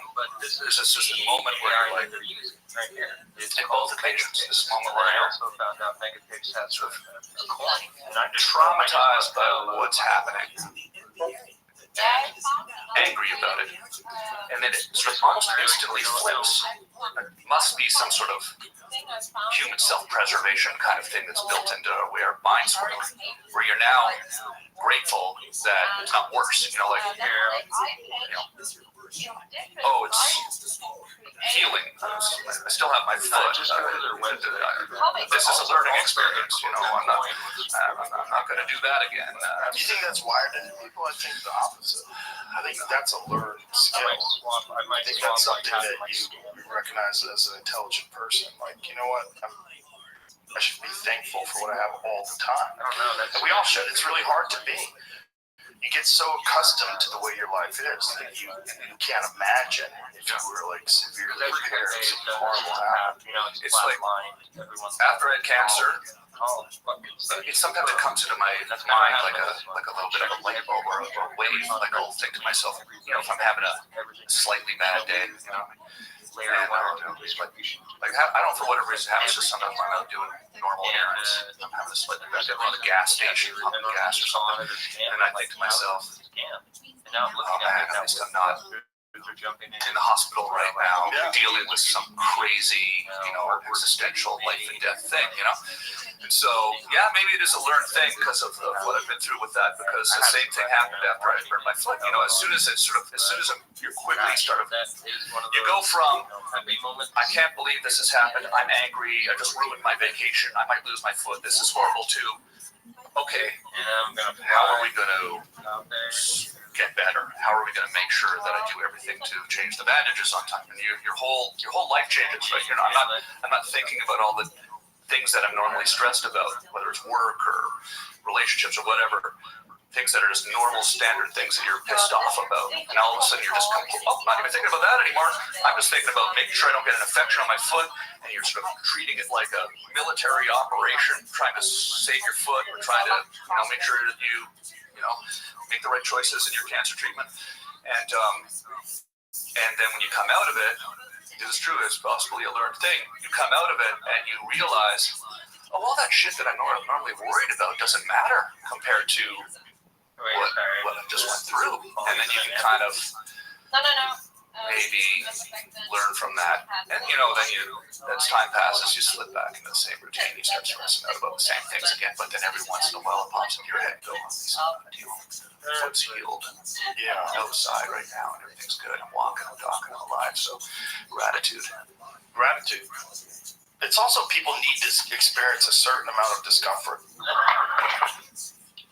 in order to appreciate not having that. It's just the way we're wired for whatever reason.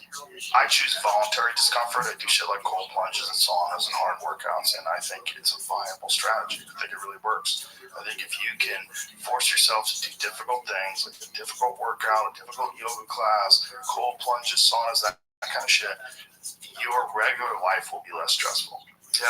You'll be able to deal with these or seemingly high stress situations. They will seem less stressful because you're doing voluntary stress all the time. And you prepare yourself for difficult things. When you don't prepare yourself for difficult things, you can get caught up in just traffic being something that blows your mind. You can't handle it anymore. Exactly. Yeah. I see you doing those cold plunges, and I haven't done that yet, but people do that in lakes and stuff. Yeah, it's awesome. I want to do that. Get a sauna, put it right by your legs. Yeah, I want to do that. I want to do This that. lake's cold as fuck in the winter. Yeah, I was playing hockey on it a few weeks ago. Yeah, just out there shooting some pucks in the net, and so I can skate again. I did the first year. I didn't skate. Get yourself one of the little wood-powered saunas. Yeah. Use it with firewood. Yeah. You don't have to have anything electricity rigged up out there. Yeah. And maybe buy those. Yeah, you can Throw some wood in there. Get that bitch hot as fuck. Get a chainsaw. Cut a hole in the ice. Yeah. Make sure you don't drown. I am going to do that because it's I'm not sure how. I mean, I haven't done a cold plunge. I can tell you that I do like the cold. Like we sort of touched on that earlier. Like when you just go outside into, like sometimes it's Canadians complain about the cold who live in the city, but when you live in the country, it's different. The city, winter sucks because they put salt on the roads. You're basically running from your house to your car. But in the country, when you go outside and nature, and you walk into the woods, there's no bugs, there's no mud.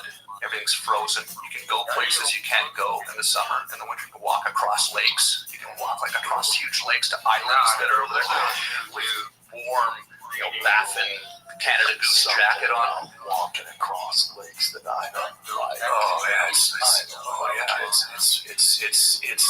sort of like I kind of was thinking to myself. I was going to say, it's sort of like a cold plunge, except it's just you just go outside as a cold plunge. Sometimes, it's like you do get a dopamine rush, right? Just from being outside. So you can I've actually noticed that in warmer climates, sometimes I'm a bit more lethargic, but when the winter comes, it's like, okay, go outside, it's like, you feel it, you feel that, it's just. Well, Letterman used to always have a studio really cold. Yeah. You want people to be Right. sleepy. Yeah. Keeps the comedy fresh. Yeah. There's something about walking across a lake that is just like, great. Oh, no, well, because I know you can't. Yeah. I know. I went ice fishing last year. Yeah. I get it. Now, people make mistakes all the time. They wait too long, it's a spring, and they drive the truck out on it, and it goes through the ice. But if you're properly advised by people that know what they're doing, like the people, that some of my friends out there do a lot of ice fishing, they tell you, okay. The other thing you can do is, like when I was playing hockey on the lake this year, you just stay close to the shore. So you go, okay, well, if I fall through, it's only 2 feet deep or 3 feet deep here, so you won't actually be sucked away under the ice. But walking across in the middle, you have a little bit more dangerous out in the middle there. I'm sure you've seen the video of the Russian woman who jumps into the river. Oh, yeah. It's so horrible. Oh, my gosh, yeah. They cut a hole in the ice, and she doesn't realize it's a raging river underneath it, and she just gets sucked under. And I heard that just happened recently in the States, too. A woman's dog or something went in. Oh, God. God damn it. Yeah, that's fucking terrifying. The idea of being trapped under the ice. There's another one of a guy who's trying to cut 2 holes, and they try to swim from one to the other, and the ice is clear. You see him under there. You see him get disoriented, and then you see him trying to find his way back to the other hole, and then he does eventually find his way, but there's this sort of moment of panic where his friends are up on top, and they're banging on the ice, and they're trying to say, no, this way, this way. You can see him, you can see his body panicking, you can see him like sort of feeling. And when you panic, you lose oxygen. Yeah, your body, your heart rate goes up. It's like not good, not easy to keep. There's the guy. There it is, right there. I don't want to see this, man. I don't want to see this. Stop it, Jamie. I remember the first time I saw the concept of falling through the ice in the winter was that. Remember that movie Never Cry Wolf? You ever seen that movie? That was a good movie. Look at this.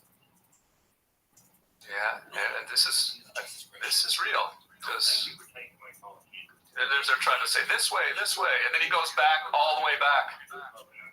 He goes all the way, but they're gonna put Dog's hat on the spear. Oh, the music even makes it. Yeah. What is he doing? Yeah, they had a rope. He found the rope. Is he gonna make it? Yeah, he ends up making it. But yeah, there you go. So I think you want a cold plunge in the lake closer to shore. Bro, fuck what that is. Whatever that is, fuck what that is. Jesus, he's so close. Christ. Yeah, he was like a foot away from the hole. And he couldn't tell. That's nuts, man.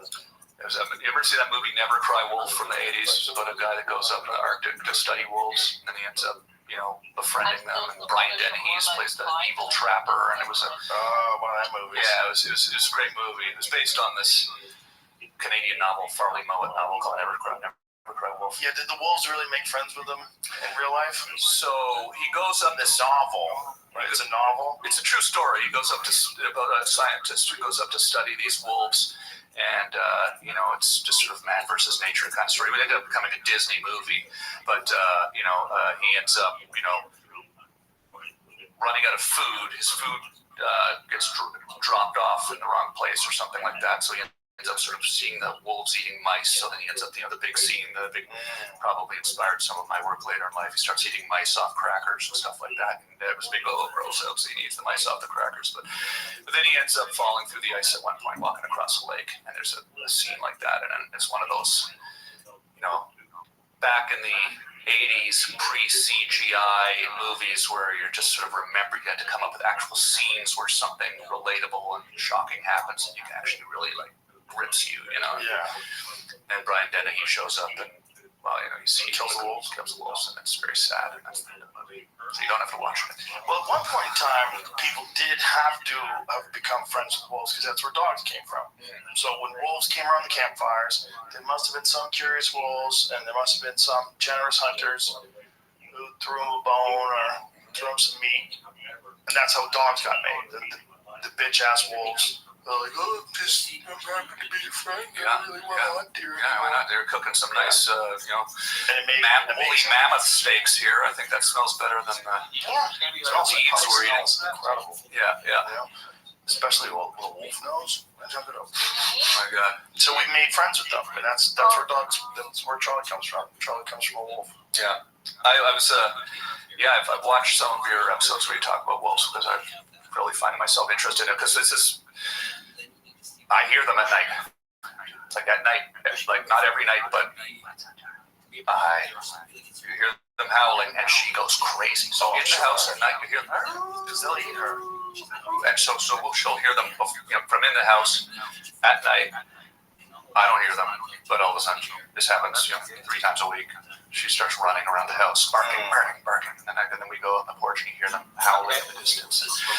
And so this summer, and I know this happened to you, I had chickens. I got chickens. I got chickens in June as well. There's 6 chickens. And eggs, I'm getting eggs from my chickens. I'm eating a lot of eggs now. Eating a lot of eggs. And they free range, right? So it's not fenced in, right? But the woods are sort of, there's a pond and their woods are on the other side of the pond, and it's kind of a pasture on one side. So, debatably the wolves and the coyotes don't come right up to near the barns where the chickens are, right? So I let them free range. So in the morning I get up and I let the chickens out, and then they spend the day walking around on the lawn and the grass, and then sort of more closer to the house area. And this was great all summer. It was great. I named them. It was like Loretta, Patsy, Shania, Dolly, June, and Ann. They're my girls. Country singer names. They were bonded with them in a way. Like they're kind of sweet. Actually would take. Sometimes I'd bring one in the house and hang out with it, play piano with it. And it was like. It's getting weird, but you could tell it was interested in the music. Like there's an intelligence there. I know chickens aren't known for being the most intelligent thing in the world, but you would see their wheels turning, listening to the music. I kind of become attached to these chickens, And then, so I get a bit more comfortable with having them free range. They free ranged all summer. And they're great because they're eating all the bugs and getting all the insects and stuff on the property and around the house. And so I drive into town one day. Okay, so I'm gone for 2 hours. Okay, and I come back and I'm coming up the driveway, and it's just feathers all the time. One survivor, Loretta, survived. She was sort of, funnily enough, there was one chicken that didn't hang out with other chickens all the time, and this one, Loretta, I named her Loretta, and she was probably just somewhere else, but this 5 just got killed by the coyotes, and I saw them on my security cameras. Came right up to the house, and so the thing is, like, you realize, and I realize this even more after talking to the wolf expert. They were watching the house from the woods, and they saw me leave, and they knew that there was nobody there, and they chose their moment. The wolves, or it might have been coyotes that did the chickens. They waited for me. They knew my truck.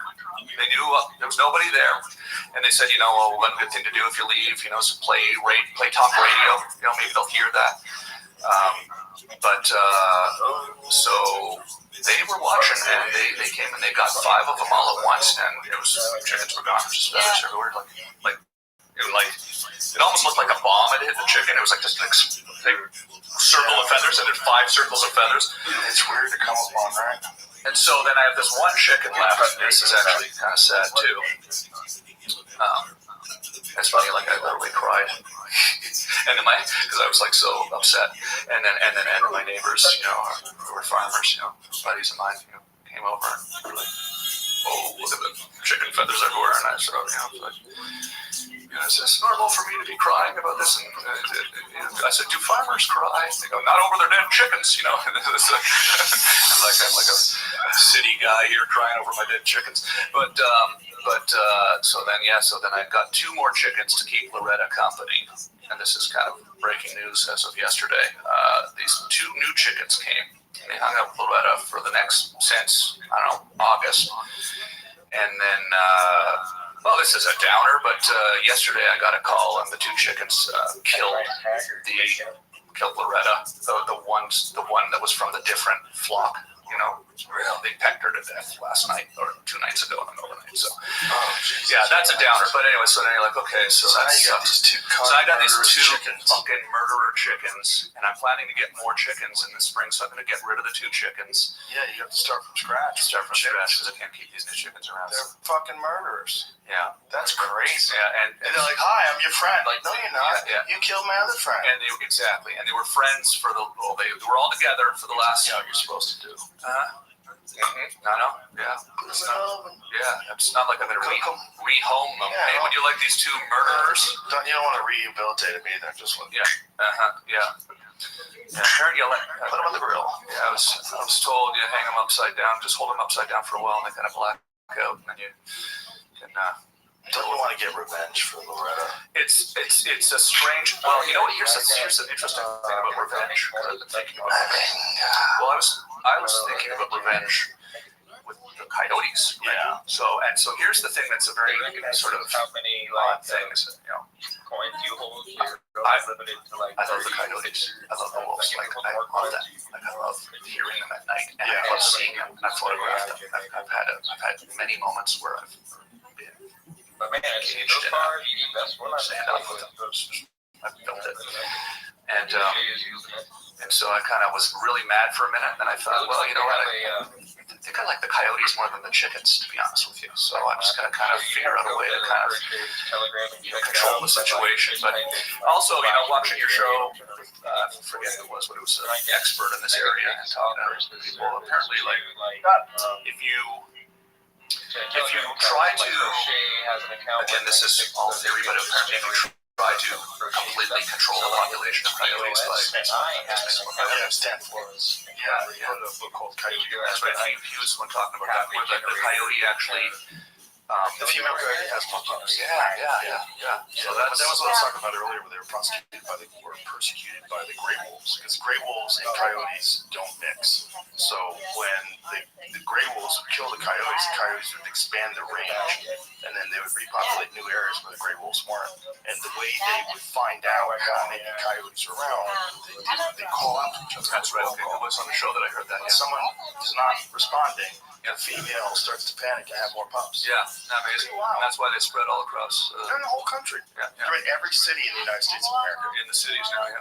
Yeah, they're everywhere. Every single state has coyotes. Yeah. It's pretty nuts. But I love them too. I think they're awesome. I definitely wanted to kill them after they killed my chickens. Yeah. But that's also, it's like I'm not in the country either, bitch. I'm in a fucking suburb. Yeah, like, it's ridiculous. Right, yeah, you don't want little small wolves in the suburbs. Yeah. But they're everywhere in LA. Coyotes are downtown. They're everywhere. They're all over the place in Los Angeles. They're just little wolves. Yeah, I remember they used to come up to my place, that place in LA that was, that we did the web show. There were a lot of coyotes around. I saw a bobcat on that street once. Those are cool. And those are cool to see, right? Yeah, I was pretty stupid actually when I was there, because I first saw the coyotes and I had this idea, I like the coyotes, and I would, when I go grocery shopping, I'd buy some chicken gizzards and I'd throw them on the hillside. And then they really started coming around, so I stopped doing that. Yeah. Duh.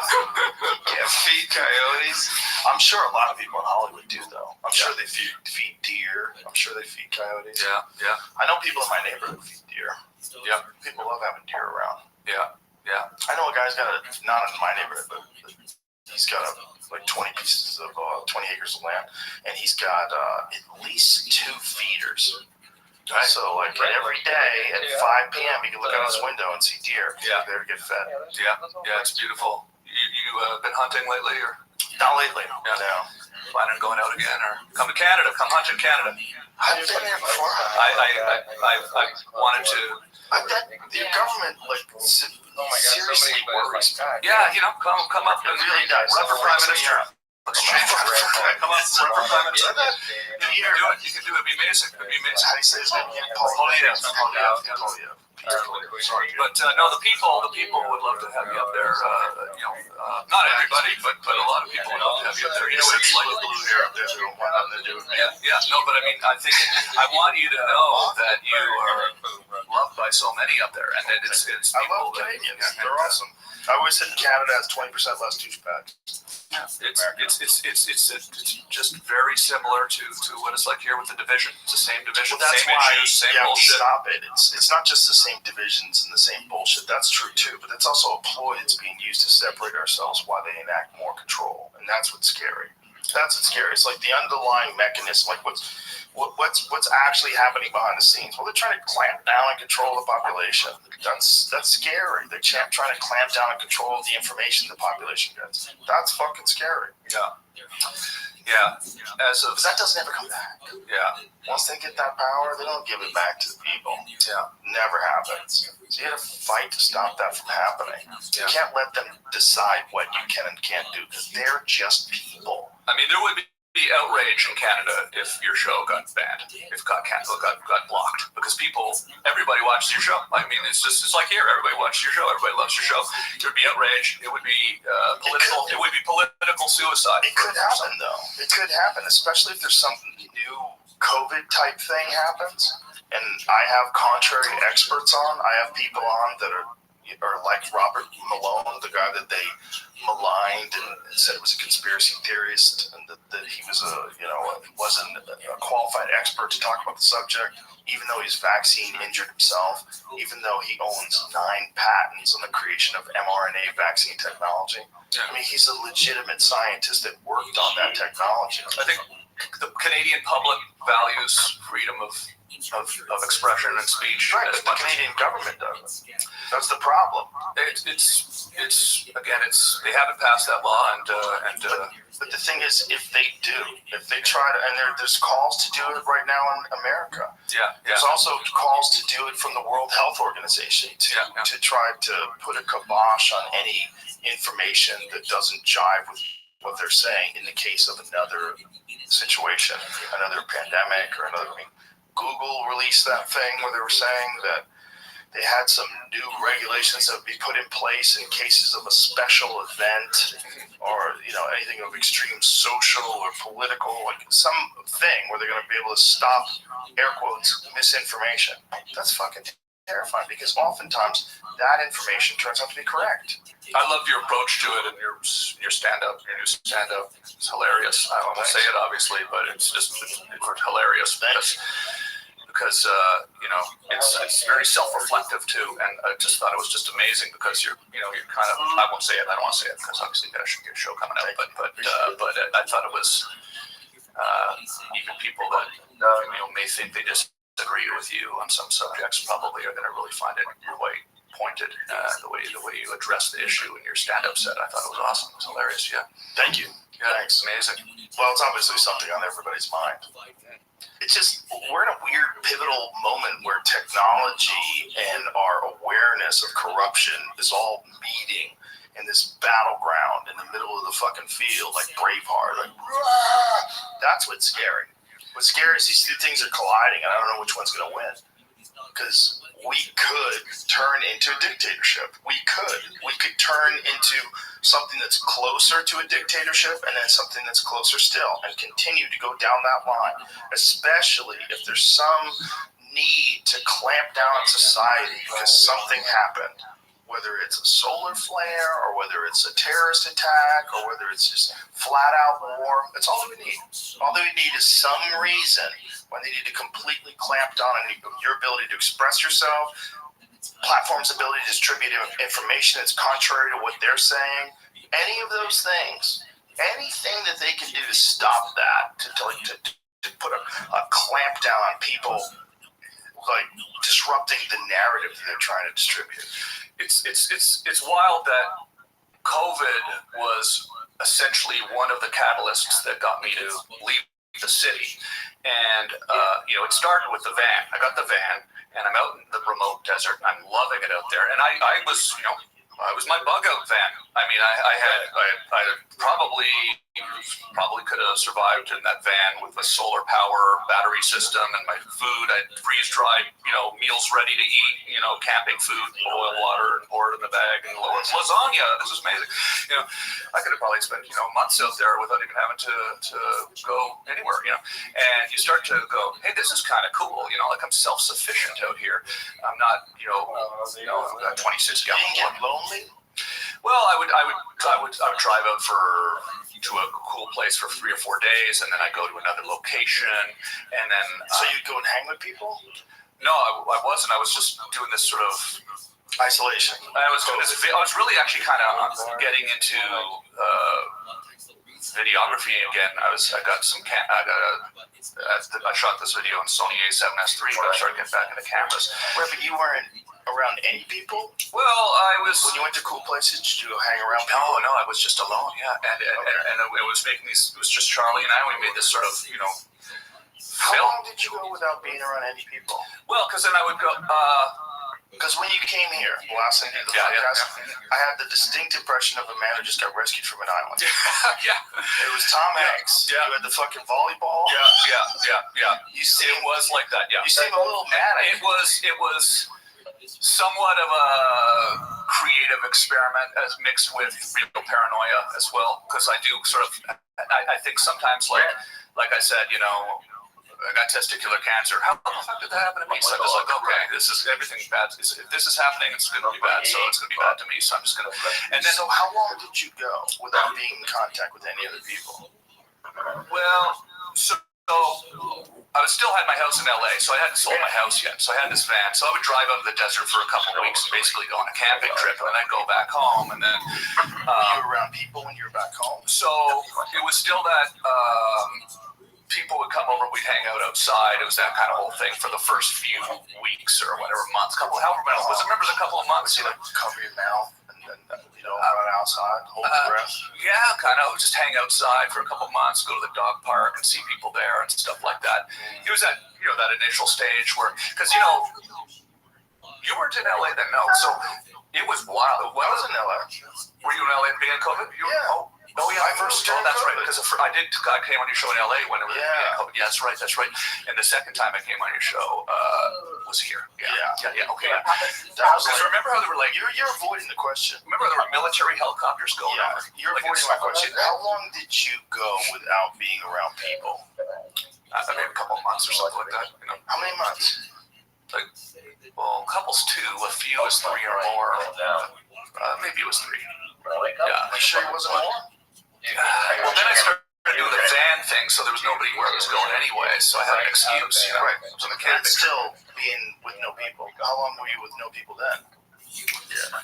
Yeah, I mean, it was a few months for sure. It but all told, how many months do you think you spent of that year without being around people? Well, first of all, one thing that's interesting about it is I happened to be single at the time. A lawyer? The way you're answering these questions, the way goddamn Well, it is a bit embarrassing, I guess, to think that I was isolated, but I also found it kind of fun. Right, but how long? I guess like it was about 3 or 4 months or something like that. But then the van. The van around people then too. No, but that was isolation too. Yeah, but that was more like I was enjoying going out to nature by myself. But you were still by yourself with no people for how long? I'd go for a couple of weeks and I'd go back to LA and I'd be in LA and you would be around people. I'd recharge a bit, I'd be around people a little bit, and then I'd go back out again. And then as things died down, as they did, I started being around people like everybody else. I couldn't imagine going months without being around people. Well, the thing that was weird about it was I'm not married, I was single, I didn't have a girlfriend at the time, so like I actually. That's responsibility, true freedom. That's what made it weird. Was I could imagine if I had a girlfriend at the time, we'd say, okay, we're going to isolate together, and now you're just with your significant other. Here I was, okay, I'm going to isolate, and I don't have a significant other at the time, so it was like actually the first time where I've ever had this sort of self-imposed, or whatever, maybe it was imposed on us, or I took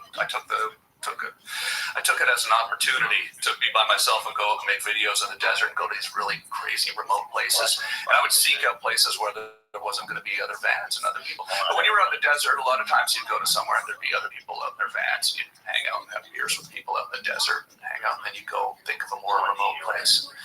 I started discovering some amazing places like that the rabbit hole you go down when you COVID aside, isolation aside, just going out to the American Southwest in a camper van that's self-sufficient is pretty wild, the stuff that's out there.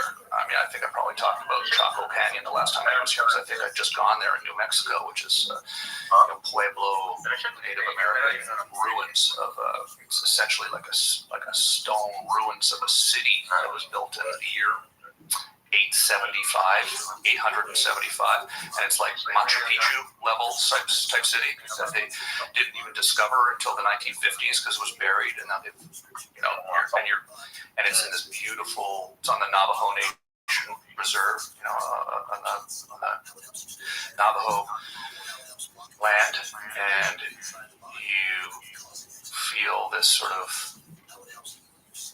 I felt sort of somewhat shocked, I guess, that there's all this stuff out there that you don't really hear talked about constantly. Like I hear about Machu Picchu, somebody brings that up once a week.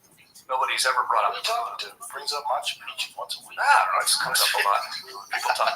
There's probably you. I think you talk about pyramids. I rarely talk about. You talk about the pyramids. You don't talk about the pyramids a lot, right? Right. Pyramids, like Machu Picchu.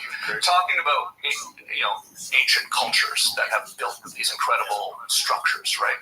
And right here in New Mexico, just up the road from here, like 11-hour drive from here, right? Just outside of Albuquerque. Navajo Nation. There's a huge canyon, completely empty, no one there. And so it's this realization that there was this civilization there that was, and they'd studied this place quite extensively. In fact, Mike Judge, from Beavis and Butthead, his father, Mike Judge, grew up in New Mexico. I found this out after the fact, so I started looking up information about Chaco Canyon to try to learn a bit more about it. And his father, James Judge is his name, was one of the predominant researchers of this particular archaeological site, right? Oh, wow. And so he wrote this book about it, and they dived, he spent his life diving into details. Yeah. That's fucking cool. Yeah, so I spent a day there. And there was no one there with you? I was there with Charlie, yeah. And just you and Charlie? Just me and Charlie, and I shot video. This is video on my YouTube channel too. So I was doing all this for my YouTube channel. I was really getting into the filmmaking side of it. I had my drone. I was going out and filming stuff. And all these. This is crazy. You're just allowed to walk around there? Yeah, it's wild. And see that, the bottom left? See that sort of structure there? So that was a 5-story building at one point. And you could go walking through there. And there's wood that they've used as beams that's still like within the petrified wood or whatever. It's within the stone. And, it's wood from the year 875 to 1100. It went like the people left there in 1100 because of a drought. Like they were gone before Columbus, right? See the wood there? That's from between 875 and 1175, whenever that was particularly built. So and this area, they've done all these studies of this area, so they know like they found macaw feathers. Speaking of my old pal Rex, they found macaw feathers there.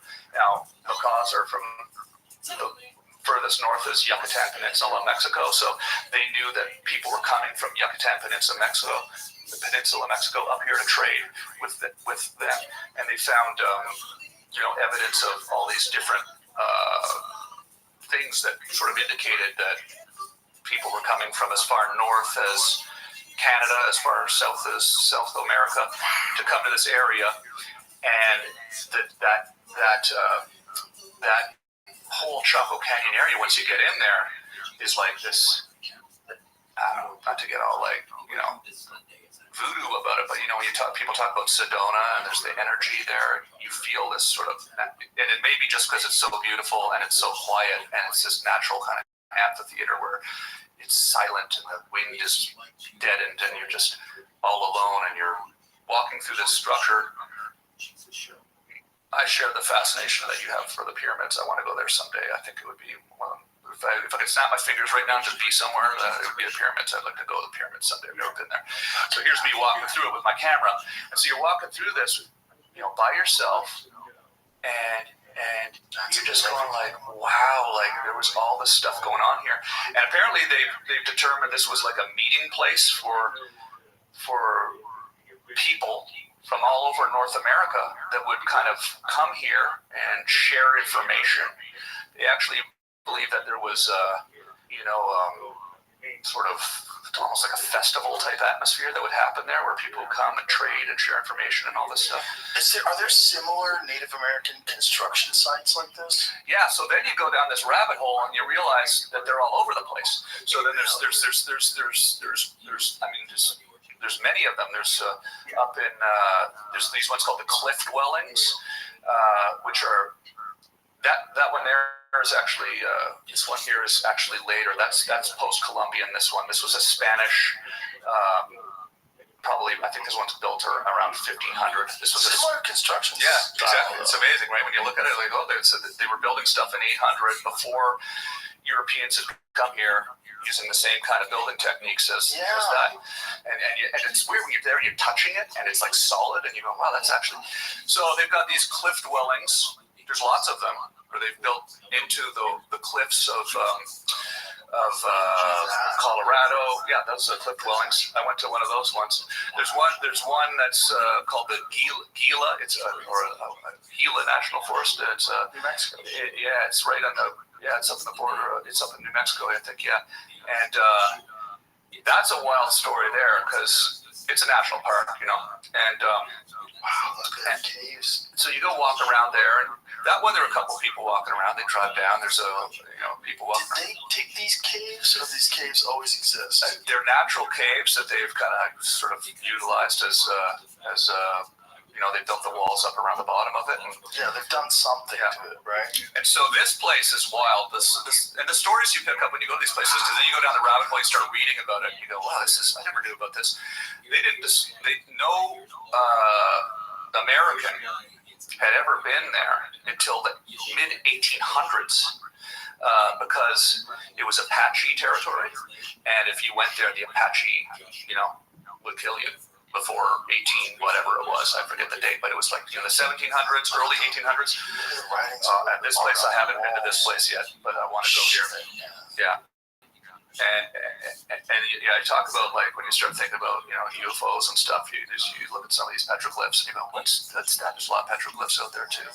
What's that? That's kind of like a spaceship or something, But so that's honestly the real reason I was out there in the van by myself so long was because I got addicted to it. I mean, I was just, and that's actually kind of why I ended up moving. I was like, I love being out here alone by myself with my van and my camera so much. I want to live in the country again. And how'd you find the spot in Canada? I got kind of lucky. I just kind of, I just honestly just started looking on the internet, just like looking at real estate listings. I started looking for a farm near my hometown, and I just kept looking and searching every day. And I was lucky that it just kind of fell on my lap right at the right place, right time. My house sold in LA immediately, and I drove back, and that place I put in an offer, and I got it. It's nice. It just all worked out. It all worked out. So.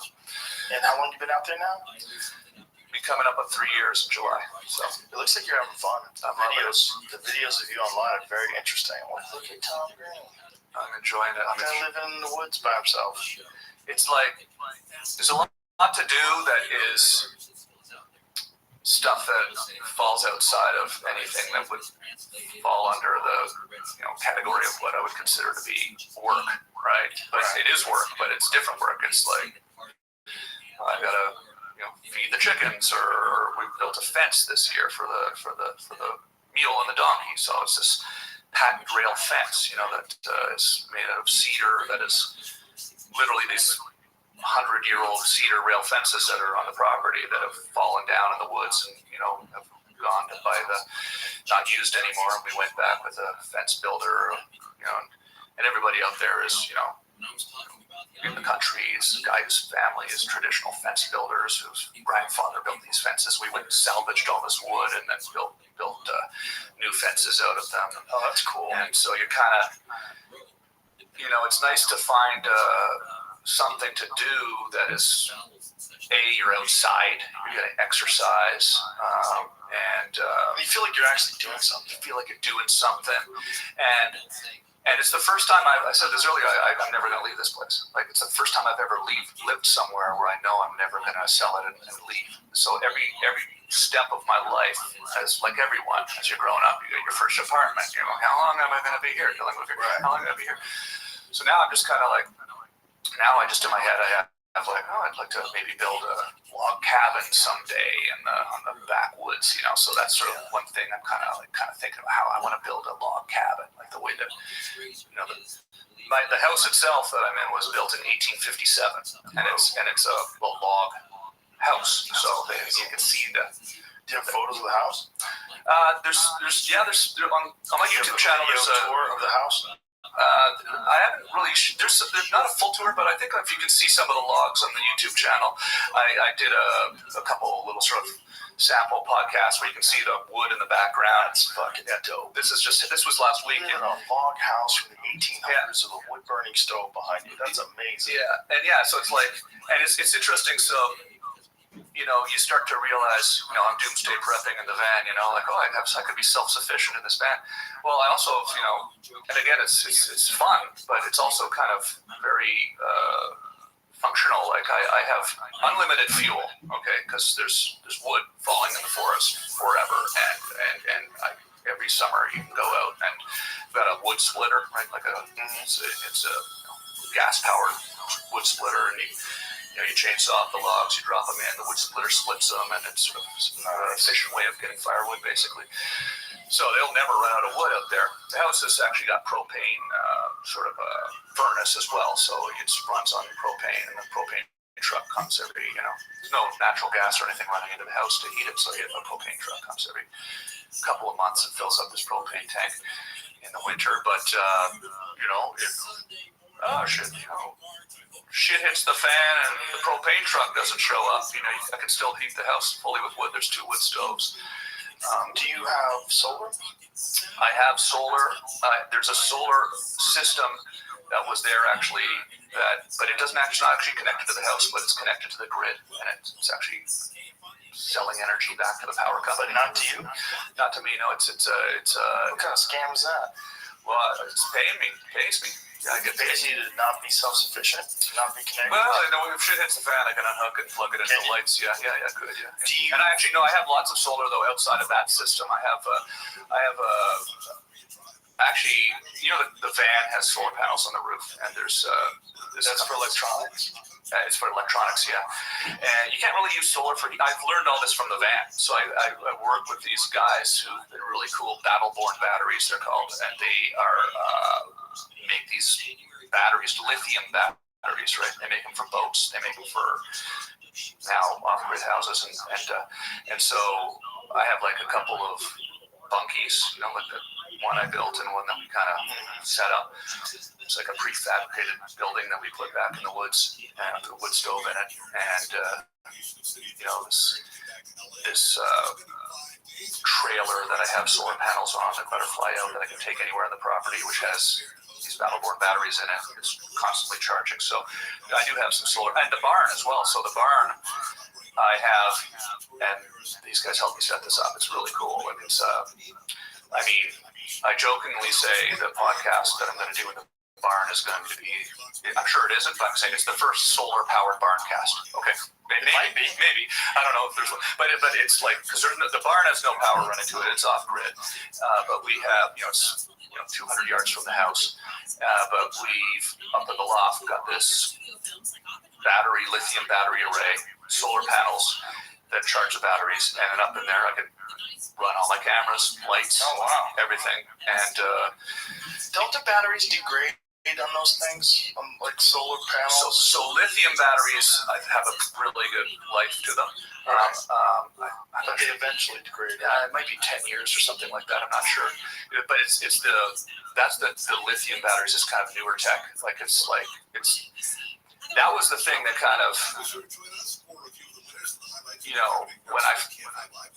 when COVID happened, I want to get a van and go to the desert. So then I figured out who was making these vans, and then I found out about the battery systems, and I was like, you just have a regular, plug in the van. You can plug in your camera, charge your camera batteries. You can run your laptop. You can charge your phone indefinitely. And spending so many years of my life running around making goofy videos. When we were doing the Tom Green show and stuff, you'd go on the road and then you have to go back to the hotel at night to charge your camera batteries, right? The idea that you can go into the middle of the desert and just film indefinitely and charge your camera batteries because the sun is recharging these batteries. It was dope. Built a recording studio in the van. I was making music and beats back out there and just kind of getting into it. But so it's how long did it take before you felt comfortable around people again? I was ready to get around people again. Pretty much. I mean, it's funny. After I came on the show last time, and we talked about this, like, there's a general perception in the world all of a sudden that I was living in my van. Okay, which I wasn't actually living. I might have been responsible for that perception. No, it's hilarious. Like, I'd be like, "Oh, I heard you're living in a van now." People would say to me, "I'm like, no, I'm not living in a van. I'm going camping and making videos in the desert." No, but you were living in a van. Yeah, I was. You just had the ability to live in a very nice house if you wanted. Exactly. That wasn't actually. You're a loser. No, it was funny though. But it was. I mean, sometimes you think you are, and you go, "Oh, am I a loser?" But like, people would sort of say it to me like they're sad. Oh, I heard you're living in a van now. You'd be like, most people don't live in a van on purpose. Yeah, exactly. So it was kind of like the Chris Farley sketch. I'm living in the van down by the river, and it was funny how, I mean, again, the power of social media and the size of your audience, it permeated out there pretty big. That like pretty much everybody I meet thinks I'm living in a van down by the river now. So, well, that's like how we describe Hans Kim. Hans Kim used to be living in the van. Like, look at him now. No one goes from, Tom Green to living in a van unless things have gone horribly wrong, except you. You did it on purpose. And it was really driven by the fact that this power system allows me to go make videos in weird places and stay there. Like, these places, Chaco Canyon, it's not easy to get there. I mean, it's easy enough. I mean, it's 2.5 hours out of, maybe it was more than that out of Albuquerque. I forget the distance, but it was quite the drive, and you're driving through. It's not on a direct route to anything. And then once you get to the perimeter of it, really bad dirt road that you got to go down that's not maintained properly. So I suspect that in some ways it almost feels suspicious that, like, do they want to keep people out of here for some reason? Why? It's not talked about more. I mean, I sort of discussed this a little bit on that video. Like, it seems strange that it's not more celebrated by our society, that there's stuff out there like that. It's incredible and amazing and beautiful. It doesn't have a good publicist. That's all it is. Yeah. Because there's certain things that have, like Machu Picchu. It's got a great publicist. Yeah, I think it forces people to confront the idea that, what happened to the Native Americans in this country too, and in North America and Canada, like, well, we weren't that nice to them, were we? So it makes us have to think about what happened. But you were just saying that place was abandoned in the 1100s. Yeah, exactly. So that has nothing to do with it. Sure, but just in general, just talking about pre-European, not now, right? But, I think there was probably a period of time when they were settling, Europeans, not just America, Canada too, right? Settling North America, where they didn't really want to acknowledge that there was civilization here before. It was more like they were, eminent domain. Yeah, they were trying to claim it. Yeah, for sure. I think there's definitely that. There's a guilt attached to the way people feel about Native Americans, and also the understanding of what a reservation is. You pushed them into this area that sucks and forced them to live there, and all of their traditional land is gone. It's all been absorbed by these people that just got here a couple hundred years ago. Just nuts. It's so hard to imagine how different this place we're sitting in right now was just 200 years ago. Yeah. I mean, they find these all over the place. A friend of mine has a ranch out here. Oh, wow. That's a real Comanche arrowhead. That's a big one too. That's probably something they used to shoot a large animal with. Wow, that's probably elk. They had elk out here. They used to have elk were in like most states. They had always a lot of deer out here, a lot of different animals. But that's a big ass arrowhead. Yeah. See, and it's like there's some small ones too that they find. Just find little tiny ones they might use for like small game, birds, and things like that. But that's a big fucker. See, I personally, the second I touched this, I felt sort of a sense of kind of shivers. Right? Wild, right? Yeah. I feel like, and maybe it's my mind just thinking about the history of it. But there's people talk about energy, and I was like, is it? I mean, you see hear people say when they go to Sedona, the energy there's amazing. I'm like, what are you talking about, the energy, right? But then when you go to these places, is it because you're just alone and you're relaxed and you're thinking about it so much? But it's like you touch this and you go, I think somebody actually carved this. Somebody made this, and then they survived with this, right? Like however many thousand years ago or whatever. Well, that's incredible. They napped that thing, made it sharp, and they did all these crazy techniques that they had learned how to make these fucking things, and then they hunted with it. And these people lived here forever until these Europeans just came in like a wave of locusts. Yeah. So that's the battery system allows you, that the van and the self-sufficiency of it. Because normally if you drove there, let's say you drive 6 hours to get somewhere, right? And then the sun's going down, and there's no hotels nearby, and there's nothing. So you're gonna camp in a tent or something. So then it's like not comfortable, and you don't have. Yeah. So now you can drive there and stay for a while, and then it's like you just have to make sure you have gas and water. Yeah, it's a different experience because now you're waking up to the sunrise over that and making coffee by yourself. I thank God you didn't run into like the man's there or something. I had a few moments of wacky people. I had a few moments of, I don't know if they were wacky people, but your mind starts telling you that you got to be careful. Like there was a moment, there was a moment out in the desert where I, was all alone out there in a truck. This was on the Mexican border actually, and trucks coming from Mexico towards me. And there's signs out in the desert when you get to this. This was actually in the Arizona-Mexico border. This place called the Cabeza Prieta Wilderness Area, which is a decommissioned section of the former Barry F. Goldwater Air Force Base test range where they would test bombs in World War II, right? And it's like really beautiful, like the cactuses. Yeah. Absolutely. I bet you that's a good one too. I'm sure you would be smoking some Switcher Sweets or something like that. It's not a Century Sam or Philly's Blunt. What are they? It's a company called Foundation Cigars. They actually made us our own cigars. JRE logo on it. Nice. They're really good though. I was skeptical. I was like, this company, but it's actually my man Nick from Foundation really knows cigars, and the whole deal goes down to Nicaragua. Lighter as well. Yes, sir. You know how it works. Push down that black thing. Yeah, there you go. And the point is that last night, strangely enough, with all this digital tech, So what was the most sketchy of encounters while you were out there doing that van life? Well, you got it. We actually referenced your grandfather, Tina's grandparents. What was the sketchiest?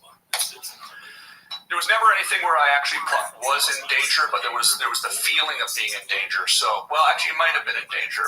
It was definitely a feeling of being in danger. So the van's coming up to you. Yeah, it was like a truck.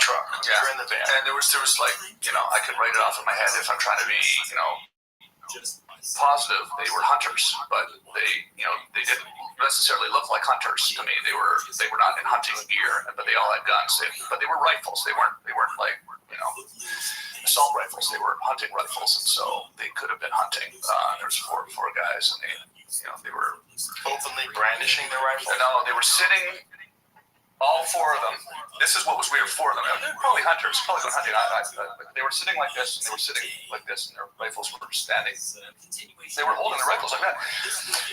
So I kind of assumed that they were going around looking for a deer or something like that. But it was, when you're all alone out there, and you see a truck coming towards you, and there's no one around, no one's going to hear anything, you get a little nervous. So I did get in the van, and I locked the door, and I'm in the van, I'm looking out of the van, and they pulled up by the van, and they're looking at my van, and I see the guns in the van, and I'm like, okay, this is speaking Spanish. Well, they were whatever, 50 feet, 100 feet away. Did you hear any words at all? No. I was locked in the van, hiding. I was hiding in the van. Just turned 50 years old. So they never got close to you?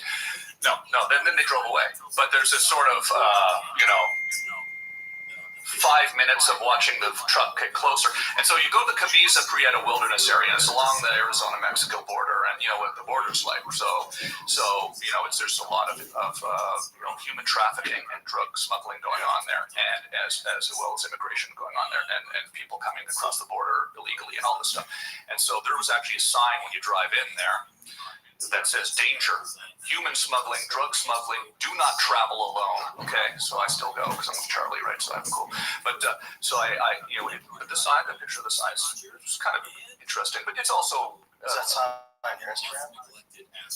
probably is. Yeah, for sure it is. Yeah, if you scroll back to whatever that was 3 years ago. Yeah, yes, yeah. And so danger, human smuggling, drug smuggling, do not travel alone, right?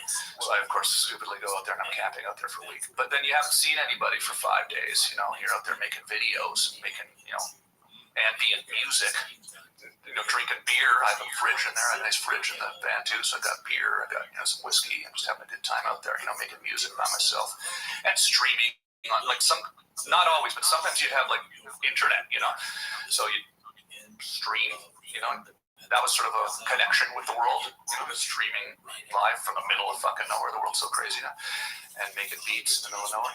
But so that was this moment where you're going maybe I shouldn't be here by myself, and that was actually what kind of. I actually tell the story when I do stand-up, so I'm trying not to make it a bit here, because sometimes, I don't want to do my bit, but I do kind of incorporate it into my stand-up sometimes, because I tell stories about this stuff. But I ended up, it was what sort of spawned, I went back to LA and I bought a gun the next day. hadn't owned a gun since I was 21 years old. I had a 22 when I was 24 years old. I had 22. Hadn't owned a gun the whole time I was in LA. I was going out in the desert by myself, feeling vulnerable by myself out there. Yeah. So I went back to LA. I went to, see 4 dudes with rifles. Yeah. And so then I went back. Yeah, there it is. Caution, illegal entry. Yeah. Drug smuggling activities are common within the refuge. Be aware of your surroundings. Do not travel alone or approach suspicious people or activities. Holy shit. Yeah. U.S. Fish and Wildlife Service. This is probably Department of the Interior. It's probably Bureau of Land Management. Land is a lot of the land out there too. That's so scary. And you realize how big it is. It's one thing, you hear about, in this close to the cities where this happened. But when you go to these remote areas, right, and you're just, that's it. That was it. That was the week I was there. That was right when that happened. There's just nothing out there. So I went back to Burbank, went down to Guns Plus, picked up a 357 Magnum and a Benelli Montefeltro silver shotgun. And, got my hunting license and went quail hunting. Why would you get a 357 Magnum? 6 shots. I got a 7 shot. Oh, yeah, because I thought that would be better to have one more. No, honestly, I honestly didn't really actually think about it. No, I didn't. No, I did think about it. I didn't honestly think that I would ever have to use it, to be honest with you. I just like that gun. I just think it's a beautiful looking gun. Well, it's better to have that gun than no gun. Yeah. And I also thought, honestly, though, I actually have another answer to you, because I was going to lots of places with bears. And so I figured it would be good protection for bears too, because I was going up into the places in New Mexico where there's bears, and I would go hiking by myself, and you don't want to lug a shotgun around with you all the time. So I'd sometimes bring that in Arizona and stuff. That's smart. But also, it's honestly just kind of. I don't know, it's just a beautiful gun. It is. It's a classic. Yeah, I like that. I love that gun. Something about a revolver too. Yeah. Watch that wheel spin, old timey style. Yeah, absolutely.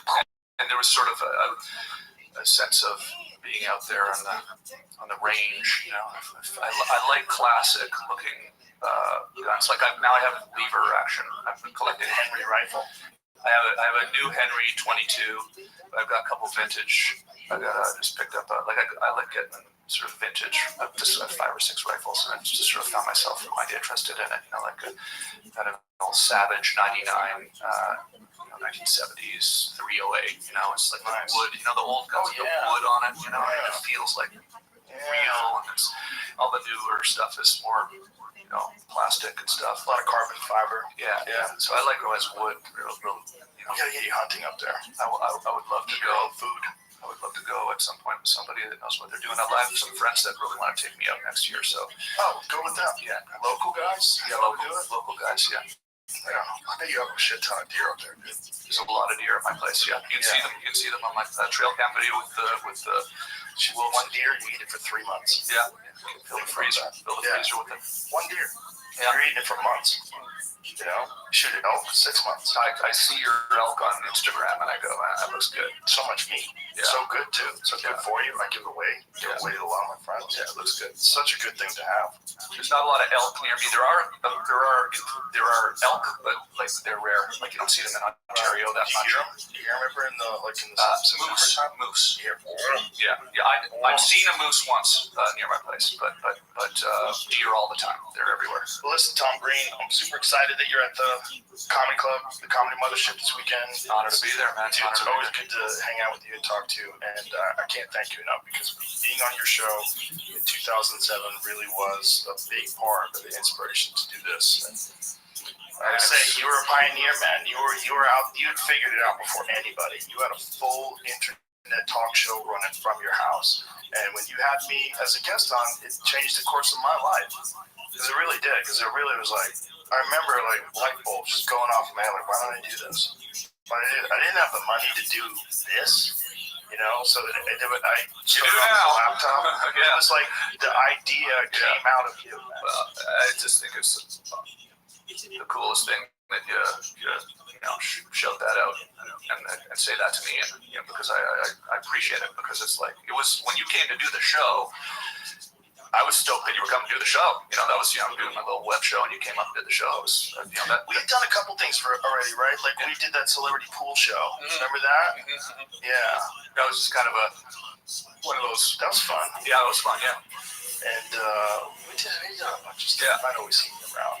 But there it is. Yeah. Bro, it's like 2007. Yeah. We were drinking beer. I was like, this guy's got it nailed. Yeah. We're on the internet. This is incredible. I was so happy.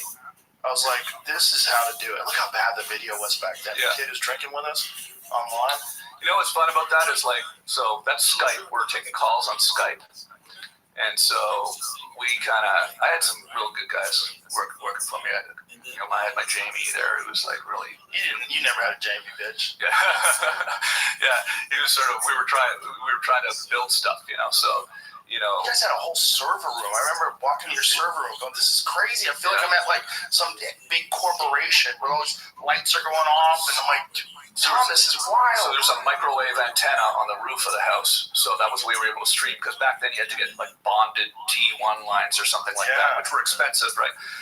I had a little bit of monetization, not much, but you were working with a company out of Denver. Yeah. They were kind of the first people that I saw streaming. So I was like, how does that work? So I called them, and then so we had a little, like a very small budget, but enough to get. What happened to those guys? They just kind of, I'm not sure actually. I don't know. I'm not sure, but they were interesting guys, and so I basically started with them, and then I went off on my own. And well, listen, I'm glad you got to do another one because you're a very compelling and interesting person. And you always have a really good perspective, and you've led a fucking wild-ass life. And I appreciate you. Thanks for being here, brother. Thank you. And I think the shows are all sold out this weekend, so tough shit, motherfuckers. But sometimes, even if the club does sell out, we have a sign, like a neon sign that says tickets available now. What happens is sometimes people can't make it, babysitter cancels, who knows. But every now and then, even on sold-out shows, there's tickets available, so if you go to the box office, maybe get lucky. Okay, thank you, everybody. Thank you, Tom Green. You're the fucking man. Instagram, what is it? Is it just Tom Green? Yeah. Tom Green Live? Yeah, go check out my YouTube channel, YouTube.com/Tom Green. Put a lot of stuff up on there now, which is kind of a little, and then Tom Green on Instagram, Tom Green Live on Twitter, and or X, and all the spots, TikTok. And I'm shooting a special, for Amazon Prime, stand-up special. And where are you doing that at? Well, I'm gonna shoot it in Ottawa, but I'm also doing a tour in April.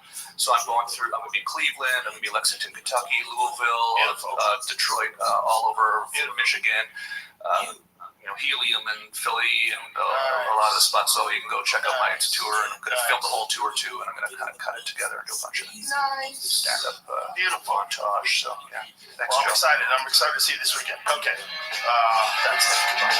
Thank you.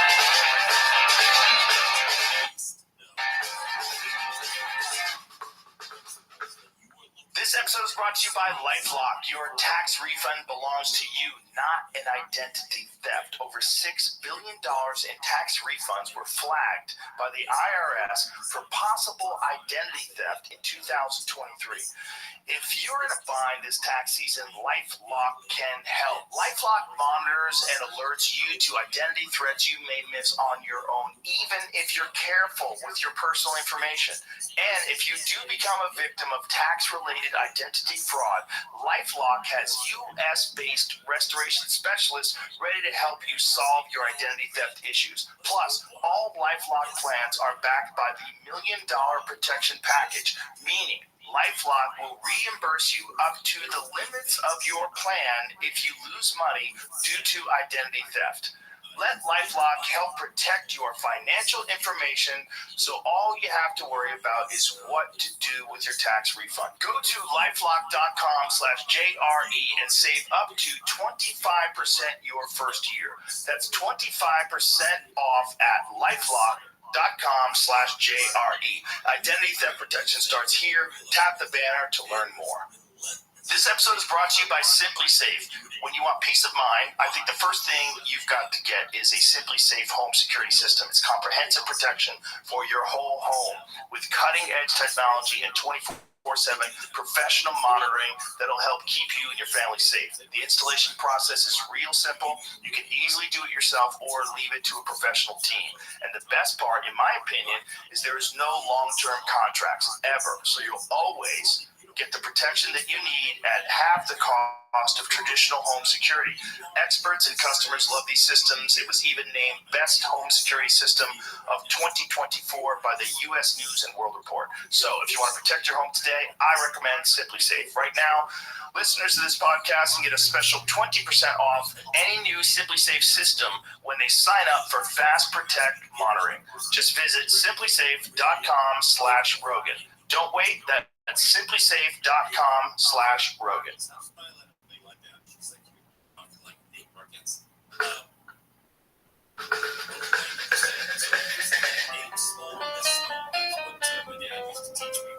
When I was learning to shoot, aim as tight and as far as you possibly can go. Right? We're gonna fall. The Joe Rogan Experience. Train by day, Joe Rogan podcast by night, all day. Hello. Yeah, good to see you again. It's great to see you. What was it like the last time you did the show? Well, they tried to kick it off Spotify. Yeah, it was a very small, noisy group of people, by the way. It wasn't the head people. Right. They tried to make it seem like there was this big movement to get it kicked off Spotify. But when you examine what you were saying, and, you know, many more people are saying what you were saying. This was like, what year was this when you were on? 2020. 2020. Yeah. It had sort of just started boiling.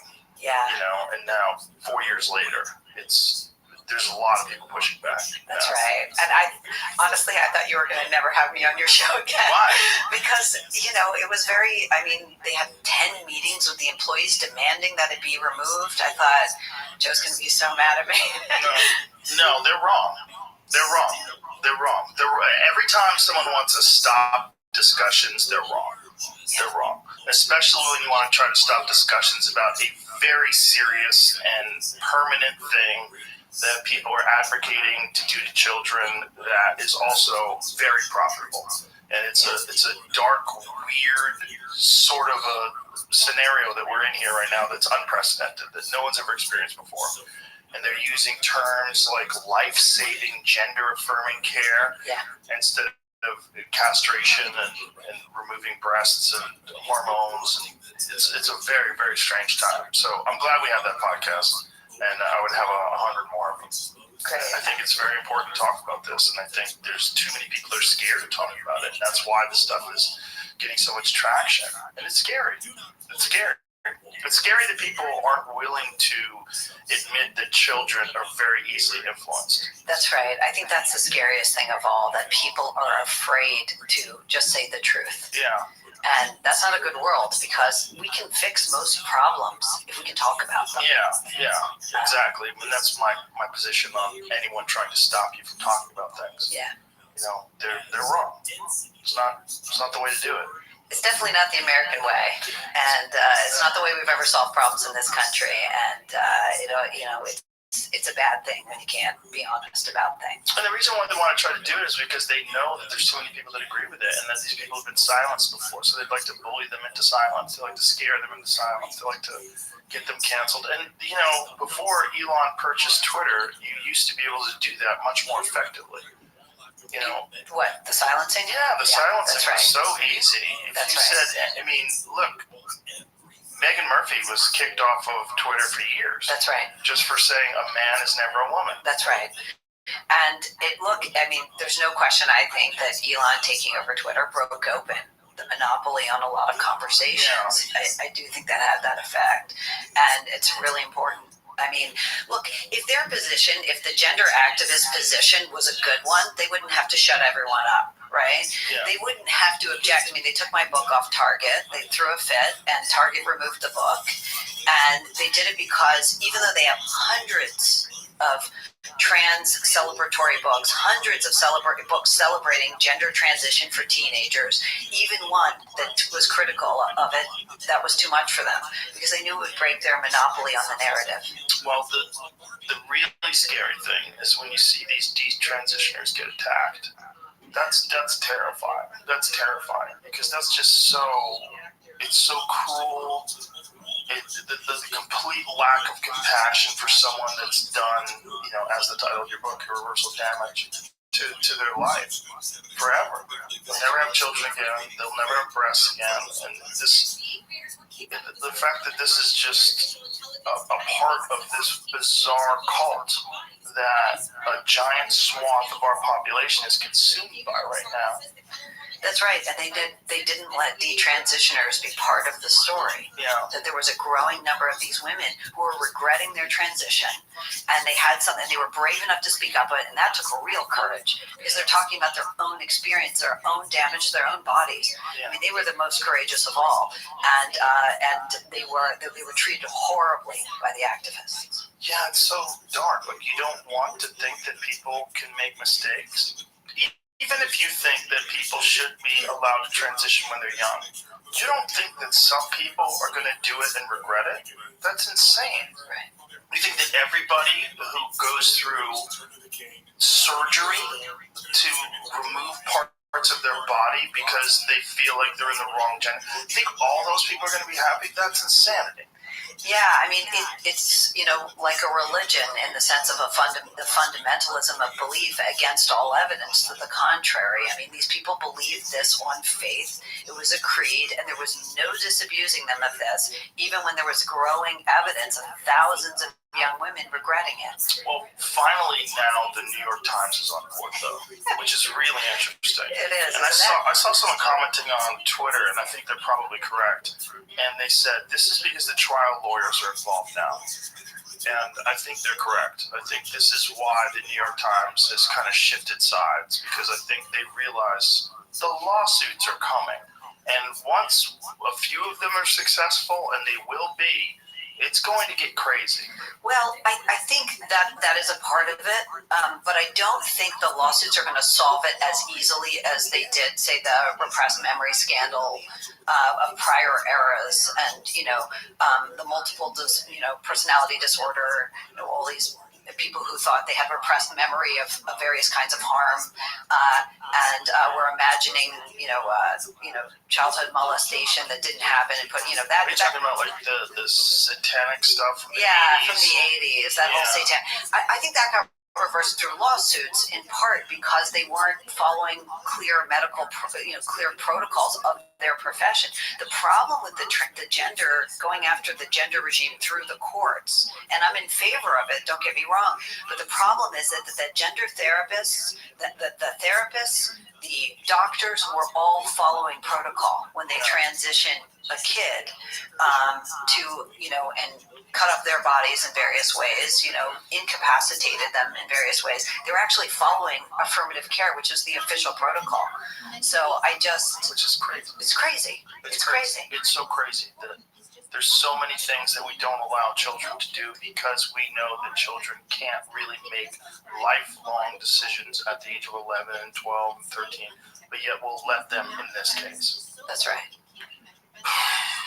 It's so nuts.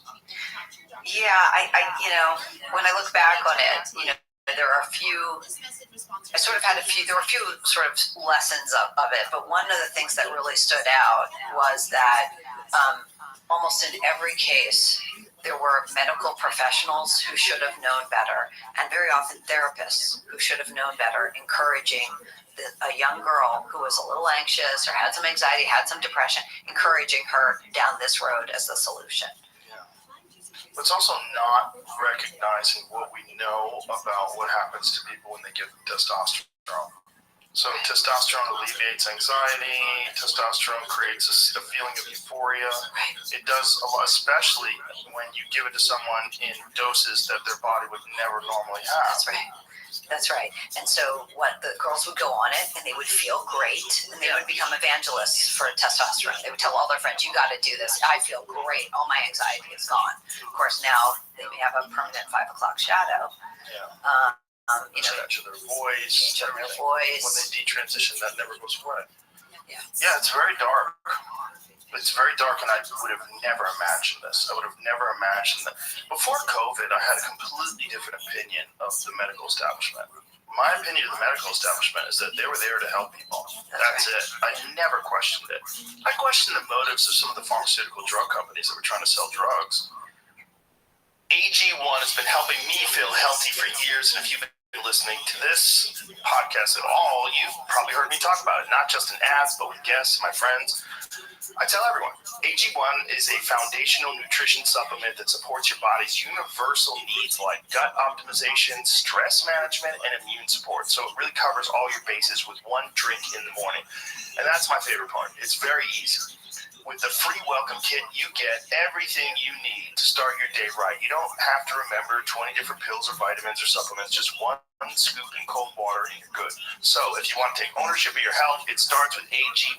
Try AG1 now and you'll get a free welcome kit that includes a shaker bottle, canister, and metal scoop along with a 1-year supply of vitamin D and 5 free travel packs with your first purchase. Go to drinkag1.com/Rogan. That's drinkag1.com/Rogan. Check it out. This episode is brought to you by Black Rifle Coffee. Black Rifle Coffee is the only coffee that I drink. It's the only coffee we serve at the studio. It's the only coffee I have at my house. If I have to drink other coffee, I will do it. But I drink Black Rifle Coffee. I am excited to say that Black Rifle Coffee is finally partnering with the UFC. If you haven't tried this coffee yet, you should head to their website and use the code Joe to get 30% off your purchase. I'm a huge fan of this coffee and the people behind it. Some of them are my very good friends. Evan Hafer is a very good friend of mine. They're veteran-founded and veteran-run, and every purchase you make through Black Rifle Coffee helps in their mission to support veteran and first responder causes. I'm talking everything from getting them funding and equipment to helping veterans fight cancer. They do a lot to give back to those who serve our nation, and it's so awesome to see them partnering with the UFC in a year that's so stacked with insane fight cards. But it's not just their mission that makes them so great. Black Rifle Coffee also has some fucking fantastic coffee. They source exotic roasts from all over the world. Evan's a real coffee nerd. He was brewing coffee in the back of his Humvee while he was deployed.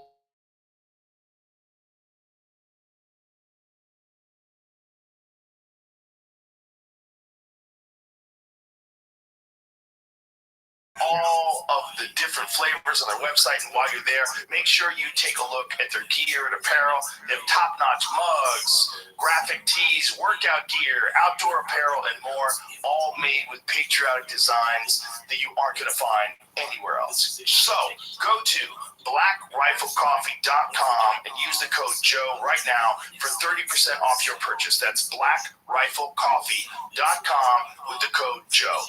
Tap the banner to learn more. But I felt like the medical establishment always figured that out eventually, and then they banned those drugs, the ones that were harmful. But that's not real. That's not really what happens. It's a money game. The whole thing's a money and influence game, and it's run by very powerful people. And no one wants to think that those same factors are at play when it comes to gender transition.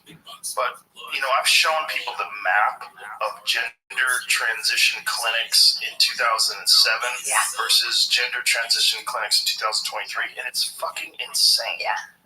It's insane. Yeah, hundreds and hundreds of new gender clinics all across the country. The industry expanded so rapidly with very little oversight, and it was just how fast could we get these drugs to these kids? Yeah. I agree with you. There wasn't enough oversight, but there also weren't enough good people speaking up. A lot of the best doctors who are like, I didn't enter the medical profession to do this, they went silent, or they referred to other. They said, why don't you, let me refer you to a specialist. Well, actually, the gender surgeons often, weren't even, adequate to the task, because it's very, very complicated surgery, involving transferring peripheral nerves and whatnot. So it's not easy surgery, depending on which surgery you're talking about. Very often they weren't even the most qualified surgeons doing the surgery, so you had a lot of surgeries that didn't go quite right. Well, none of them go quite right. I mean, that's what's dark about it. I mean, you're creating a new thing. Whether you're creating a penis or whether you're turning a penis into a vagina. This is not like heart surgery. This is not something that they've been doing forever. That they have this long history of doing it successfully, and they know exactly how to do it correctly. The whole thing is very twisted.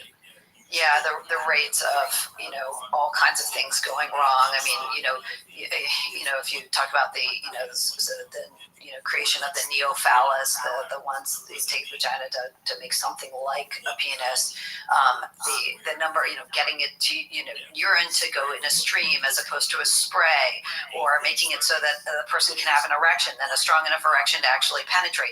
These are all require separate surgeries very often.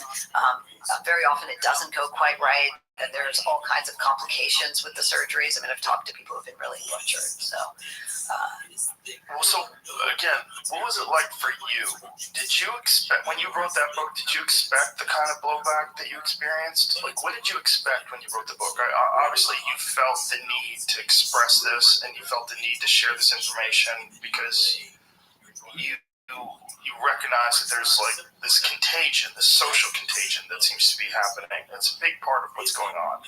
And a lot of these kids are very easily influenced. A lot of them are on the spectrum, and they're being led down this road. So you write this book. What did you expect was going to be the reaction to it? Well, most books get very little attention at all. So most books, right, I certainly didn't expect the, massive reaction that I got. I mean, the public campaign to ban me from every possible outlet was so hypercharged. And to some extent, it was successful. I mean, they kept the book on Amazon. It was deleted from Target. You can't find it in a public library in America, no matter how many people tried to donate it to their libraries.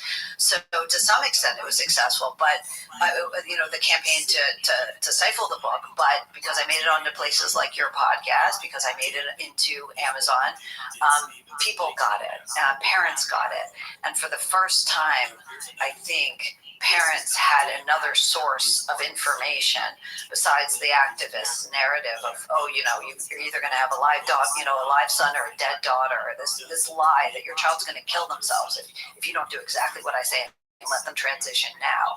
This lie was the prevailing narrative, and I think, I was able to break through, and I think that's what made people so angry. That lie falls apart under scrutiny when you look at the suicide rates of people that are trans. Right. There's actually a new study out of Finland showing that a really good long-term study, I think it came out maybe just this week, showing